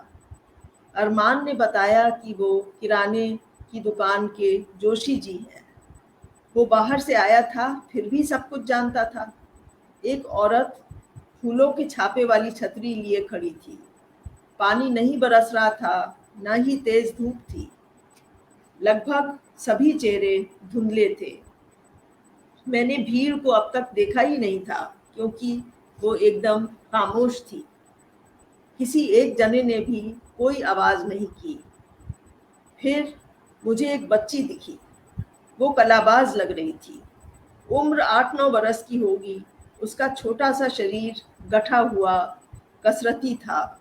शायद इसलिए मुझे ख्याल आया कि वो कलाबाज होगी, मगर इससे भी ज़्यादा वो मुझे कलाबाज जैसी कोई कलाकार इसलिए लगी कि उसके सिर पर 3 पीतल के घड़े थे, एक के ऊपर एक रखे हुए, एक मीनार की सूरत में। इसका मतलब था कि वो कोई ना कोई करतब दिखाएगी। तो भीड़ उसी के तमाशे के लिए इकट्ठा थी। उसकी खाल और उसके बाल एक ही रंग के थे, धूल की तरह भूरे। वो बदरंग ऊंचा सा पजामा और एक कसी हुई पीली कुर्ती पहने थी। आंखों का काजल फैल जाने की वजह से उसका चेहरा जंगली बिल्ली का सा हो रहा था। कामिला के बराबर ही लगती है, अरमान गुदगुदाया। कामिला उसकी बेटी थी। वो लड़की एक तरफ खड़ी इंतजार करती हुई अपने माँ बाप को देख रही थी। मुझे लगा वे उसके माँ बाप ही होंगे। वे लंबे लंबे रंगीन बांस एक में एक बांधकर मजबूती से जमीन में गाड़ रहे थे। उन्होंने बांस 2 जगह गाड़े, एक दूसरे से करीब 15 फुट की दूरी पर। बांसों का रंग लाल और हरा था। एक और लड़की जो पहली लड़की से थोड़ी बड़ी थी और जो शायद उसकी बहन होगी, हाथ में छोटी सी खंजरी लिए खड़ी थी। उसने खंजरी सिर के ऊपर उठाकर जोर से बजाई। इस तरह से वो शायद भीड़ इकट्ठा करना चाह रही थी, मगर भीड़ तो वहाँ पहले से ही मौजूद थी। फिर वो खामोश हो गई और भीड़ भी खामोश थी, जैसे कि उसकी खामोशी सबके चुप रहने के लिए एक इशारा हो। दोनों बांसों के बीच अब एक रस्सी बांध दी गई थी। वो सड़क के काफी ऊपर तनी हुई थी। सफेद बटी हुई रस्सी को देखकर जैसे कि आसमान में एक लंबा सा सांप सो रहा है। सांप की दुम बांस से लटक रही थी। स्कूटर और मोटर कारें धूल धूसरित सड़क पर हवा में ऊंचाई पर तनी हुई रस्सी के नीचे से बराबर गुजर रही थी। एक गाय सड़क के बीच में आकर बैठ गई थी और ट्रैफिक को उसके बगल से होकर जाना पड़ रहा था। शंकर मिष्ठान भंडार, बोलचाल में लोग उसे SMB कहते थे। लोग अंदर जा रहे थे और मिठाई का डिब्बा हाथ में लेकर बाहर निकल रहे थे। चलो आसिफा, शुरू हो जाओ, कलाबाज बच्ची के बाप ने कहा। तमाशा शुरू हो गया। हाथ में एक 4 फुट लंबी लकड़ी लिए, साइकिल के पहिए का रिम बगल में दबाए, आसिफा दूसरे हाथ का सहारा लेकर हल्के से झूलती हुई बांस को दोनों घुटनों से पकड़कर फुर्ती से ऊपर चढ़ गई। उसके चढ़ने पर रस्सी थोड़ी सी हिली। उसने लकड़ी के सहारे संतुलन बनाए रखा और उसके सिर पर रखे मटके डगमगाए, मगर गिरा एक भी नहीं। तभी मेरी बगल में खड़ा हुआ एक आदमी बोला, ये लोग पैदाइशी घपलेबाज होते हैं, करतब दिखाने के लिए मटकों को सिर पर चिपका लिया होगा। उसका चेहरा पिचका हुआ था। तिलचट्टे जैसी उसकी आंखें गड्ढों में धंसी थी। उससे मुझे चिढ़ हो रही थी। मुझे उसकी बात अच्छी नहीं लगी। मैंने उसकी तरफ घूर कर देखा, पर वो दूसरी तरफ देख रहा था। ऐसे बदतमीज लोग तो हर जगह मिल जाते हैं, अरमान बोला। कामिला भी जिम्नास्टिक सीख रही है। मैंने उसकी बात पर ध्यान नहीं दिया क्योंकि मैं तमाशा देख रही थी। आसिफा ने बेहद संभल कर आजमाता हुआ एक कदम, फिर दूसरा कदम पहिए की रिम के अंदर वाले किनारे पर रखा। फिर पहिए के अंदर ही अंदर उसने पैर आगे बढ़ाए। उसके पैरों के साथ साथ पहिया भी रस्सी पर आगे चलने लगा। इसी तरह से वो रस्सी के आखिरी सिरे तक चलती हुई चली गई और फिर एक पेचीदा सी नाचती हुई हरकत के साथ वापस घूम गई। कुछ दूर आकर वो पहिए की रिम के अंदर बैठ गई और रिम को लकड़ी के सहारे अपनी जगह हुए उसने अपने सांवले पैर नीचे लटकाए और लापरवाही से उन्हें झुलाने लगी। फिर बिजली की तेजी के साथ उसने पहिए को नीचे रस्सी के नीचे लटका दिया और उसे घुटनों के बीच झट से फंसा लिया। फिर अपने सिर को झटका देकर वो उल्टी लटक गई। उसके शरीर के आकार से जैसे पहिया दो खड़े हिस्सों में बंट गया। उसके नीचे लटके हुए बाल हवा में लहरा रहे थे। तभी वो उठ खड़ी हुई और पहिए को ऊपर खींच फिर उसके अंदर तल्लीनता के साथ चलना शुरू किया। पहिया आगे लुढ़कने लगा। उसके चेहरे पर एक भयंकर तन्मयता थी। वो अपने कर्तव्यों में लीन थी, जैसे कि उसकी हर हरकत, हर गति उसकी खुद की किसी गहरी अंदरूनी ज़रूरत से उभरी हो। कि वो कलाबाजों के खानदान की थी, ये तो महज इत्तेफाक था। वो रस्सी के बीचों बीच पहुंचकर जरा लड़खड़ाई और फिर एकदम स्थिर हो गई। वो इसी नुक्ते की तरफ लगातार बढ़ रही थी। आखिर वो वहां पहुंच गई थी। वो वहीं खड़ी रही, बिना हिले हुए। उसकी सारी ताकत उसी एक जगह रुके रहने में लगी थी। उसकी भयंकर तल्लीनता के आगे जमीन के झुकाव का कोई मतलब नहीं रह गया था। कि वो यहाँ से गिर भी सकती है, ये शायद उसने नहीं सोचा था। उसके सिर पर रखे मटके ढलते सूरज की रोशनी में चमके। वो कलाबाज लड़की जिसका नाम आसिफा था, सड़क से बहुत ऊपर तनी हुई रस्सी पर खड़ी थी। आसमान के पर्दे पर एक छोटा सा आकार। भीड़ एकजुट होकर दम साधे हुए थी। कोई नहीं हिला, न किसी ने ताली बजाई कि भीड़ की हल्की सी हरकत से वो गिर न पड़े। एकदम से तमाशा खत्म हो गया। आसिफा ने पहले लकड़ी नीचे फेंकी, फिर पहिया और आखिर खुद भी उतर आई। एक पिचकी हुई थाली लेकर अब वो अपनी कमाई इकट्ठा करने के लिए भीड़ में घुस गई। भीड़ पैरों का एक जंगल थी। इस जंगल में आसिफा गायब हो गई। तभी मैंने देखा कि हाथ पड़ने वाले आ गए हैं। वो लंबा फैलाव भी जिसे हम दूर छोड़ आए थे, अब फिर दिखने लगा था। अरमान ने मेरी तरफ देखा। उसका एकदम मामूली लग रहा था। उस कोई ताज्जुब था, ना कोई हैरानी। उसने हाथ जेब में डाल लिए और धीमे धीमे सीटी बजाने लगा। कीचड़ के फैलाव में से हाथ पड़ने वाले निकल कर आ रहे थे। उनके कपड़े फटे हुए थे। वे नंगे पैर थे। समुद्री वनस्पति जैसे बाल वाला पहचान में आ रहा था। थोड़ी देर में आसिफा लौट आई। पता नहीं कुछ कमाई हुई कि नहीं, मैंने सोचा। तभी हाथ पड़ने वाले उसका हाथ पड़ने लगे। पढ़ते पढ़ते वे उत्तेजित होते जा रहे थे। बेकरारी में कभी आंखें नचा देते और कभी उसके चेहरे पर गड़ा देते या हाथ हिलाने लगते, पैर पटकने लगते। समुद्री वनस्पति बालों वाले ने सिर खुजलाना शुरू कर दिया। भीड़ एकदम से शोर मचाने लगी थी। शोर का एक सैलाब आ गया था।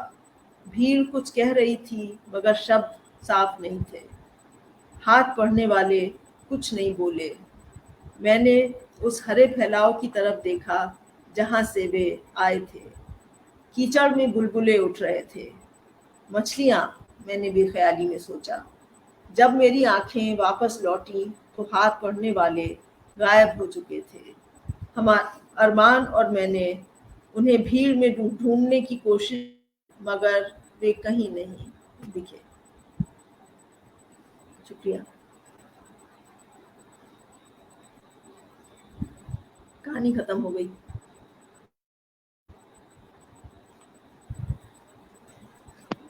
अगर किसी के कोई सवाल हो, कुछ पूछना चाहे तो मैं बता सकती हूँ। जी, शुक्रिया सारा राय जी इस बेहद सशक्त कहानी पाठ के लिए। और मित्रों, जिस तरह से यह कहानी अपने जादुई यथार्थवाद में आगे बढ़ती है और उस पूरी जटिलता को हमारे समक्ष लाती है, जो जीवन की ही समस्याएं हैं, उसी की कॉम्प्लेक्सिटी है, उसको हम यहाँ देख पाते हैं। लेखक की यह जिद कि किस तरह से वह घटे हुए को बदल दे, अपने सपने में ही सही, वह यहाँ चरितार्थ होता है। किसी और अर्थ में जब हम बात करते हैं रिवर्सल ऑफ मिथ की, कई लेखकों ने रिवर्सल ऑफ मिथ का इस्तेमाल किया है अपनी रचनाओं में, गद्य में भी पद्य में भी।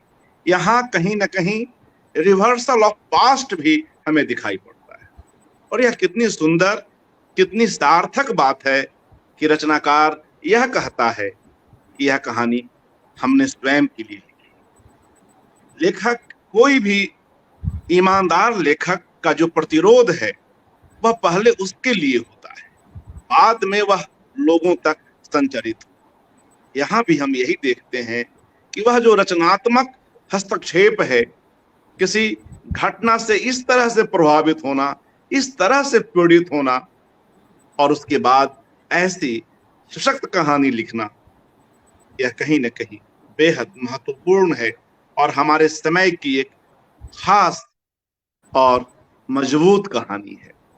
कई बार हम लोग कहानी पढ़ते हुए कहानी को सुनते हैं, कई बार कहानी सुनते हुए कहानी को पढ़ते हैं। और मेरे जैसे भी लोग हैं जो इस कहानी को सुन भी रहे थे और इस पुस्तक से उसे पढ़ भी रहे थे। तो कई बार हम किसी रचना में कई बार प्रवेश करते हैं, उसकी आवश्यकता भी होती है, और कई बार हम उससे इस तरह से प्रभावित हो जाते हैं कि हमें ऐसा करना आवश्यक हो जाता है। स्वयं शंपा शाह जी भी इस बात को कह रही थी। आप सभी लोग यहाँ पर आए और इतनी अच्छी शाम आज संभव हो सकी, आप सभी लोगों का हार्दिक आभार। तमाम मित्रों का जो इस कार्यक्रम को देख रहे हैं, सारा जी आपका, शंपा शाह जी आपका हार्दिक धन्यवाद। अंत में कुछ कहना चाहें तो कहें। शंपा जी, माइक आपका म्यूट है जी। नहीं, मुझे एक तरह से मेरे मन की बात जैसे पूरी हो गई, क्योंकि ये कहानी जो सारा जी ने यहाँ सुनाई वो एक तरह से सबसे ओपेक कहानी है इस संग्रह की। बहुत उसको पढ़ के ये एहसास होता है कि वो एक बहुत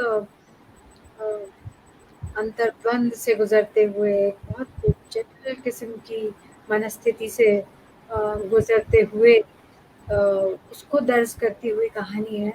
इसका मुझे एहसास था, और कहीं कुछ ठीक ठीक तो नहीं, पर कहीं न जाने क्यों मुझे भी इस तरह की किसी उसके समर्पण को पढ़ के मेरे मन में भी जो सारा जी ने आज ये बात बताई,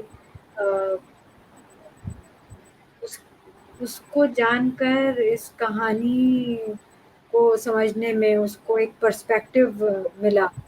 बल्कि ये जो हाथ पढ़ने वालों का इसमें जो एक विजुअल बनता है, जो एक सैलाब की तरह से, एक तरह से कीचड़ और वो जो शैवाल जैसे बाल हैं, और वो मेटाफर और वो जो विजुअल है, उसको यदि सारा जी और खोले। उसमें उसमें कोई अलग से मतलब नहीं है शंपा। वो एक तरह से सब उसका मतलब जो हाथ पढ़ने वाले उसके बारे में कुछ बोलते नहीं है, उसमें कुछ इशारा ये है कि उसका आगे का फ्यूचर जो जो हुआ उसके साथ हादसा वो इतना भयानक है कि उनको देख के उसको वो कह नहीं पाते हैं, क्योंकि उन्होंने वो चीज़ उसके बारे में पढ़ ली है और वो उसके बारे में कुछ नहीं बोल पाते हैं, तो हो जाते हैं वहाँ से। और वो एक हवा में अटका रहता है कि क्या क्या देखा उन्होंने उसके हाथ में जो इतना ज़्यादा उनको जैसे उत्तेजित हो गए, और वो कुछ लगा कि कुछ बोलेंगे, कुछ अंदर अंदर कुछ सोच रहे हैं, आपस में बात कर रहे हैं, लेकिन कुछ बाहर नहीं कहते हैं। तो उन्होंने उसका आगे का देख लिया है कि ये उसकी जीवन में ये होने वाला है, इस वजह से वो खामोश हो गए हैं। इस तरह का कुछ मेरा इशारा था जी, क्योंकि उसका उनका जो एक जो विजुअल इम्पैक्ट कहानी को पढ़ते हुए पड़ता है, वो कुछ वैसे ही जैसे कहा जाता है ना वैन गॉग के चित्र में जो कौओं का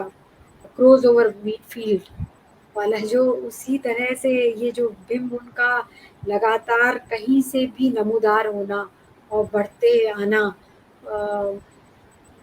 वो सच में बहुत आप पे असर डालता है वो विजुअल। शुक्रिया जी, बहुत बहुत आभार आप दोनों का, इतने समय तक बने रहे। तमाम मित्रों का जो हमारे साथ लगभग 2.25 घंटे के आसपास तक जुड़े रहे, शुक्रिया। शुभ रात्रि, नमस्कार। नमस्ते।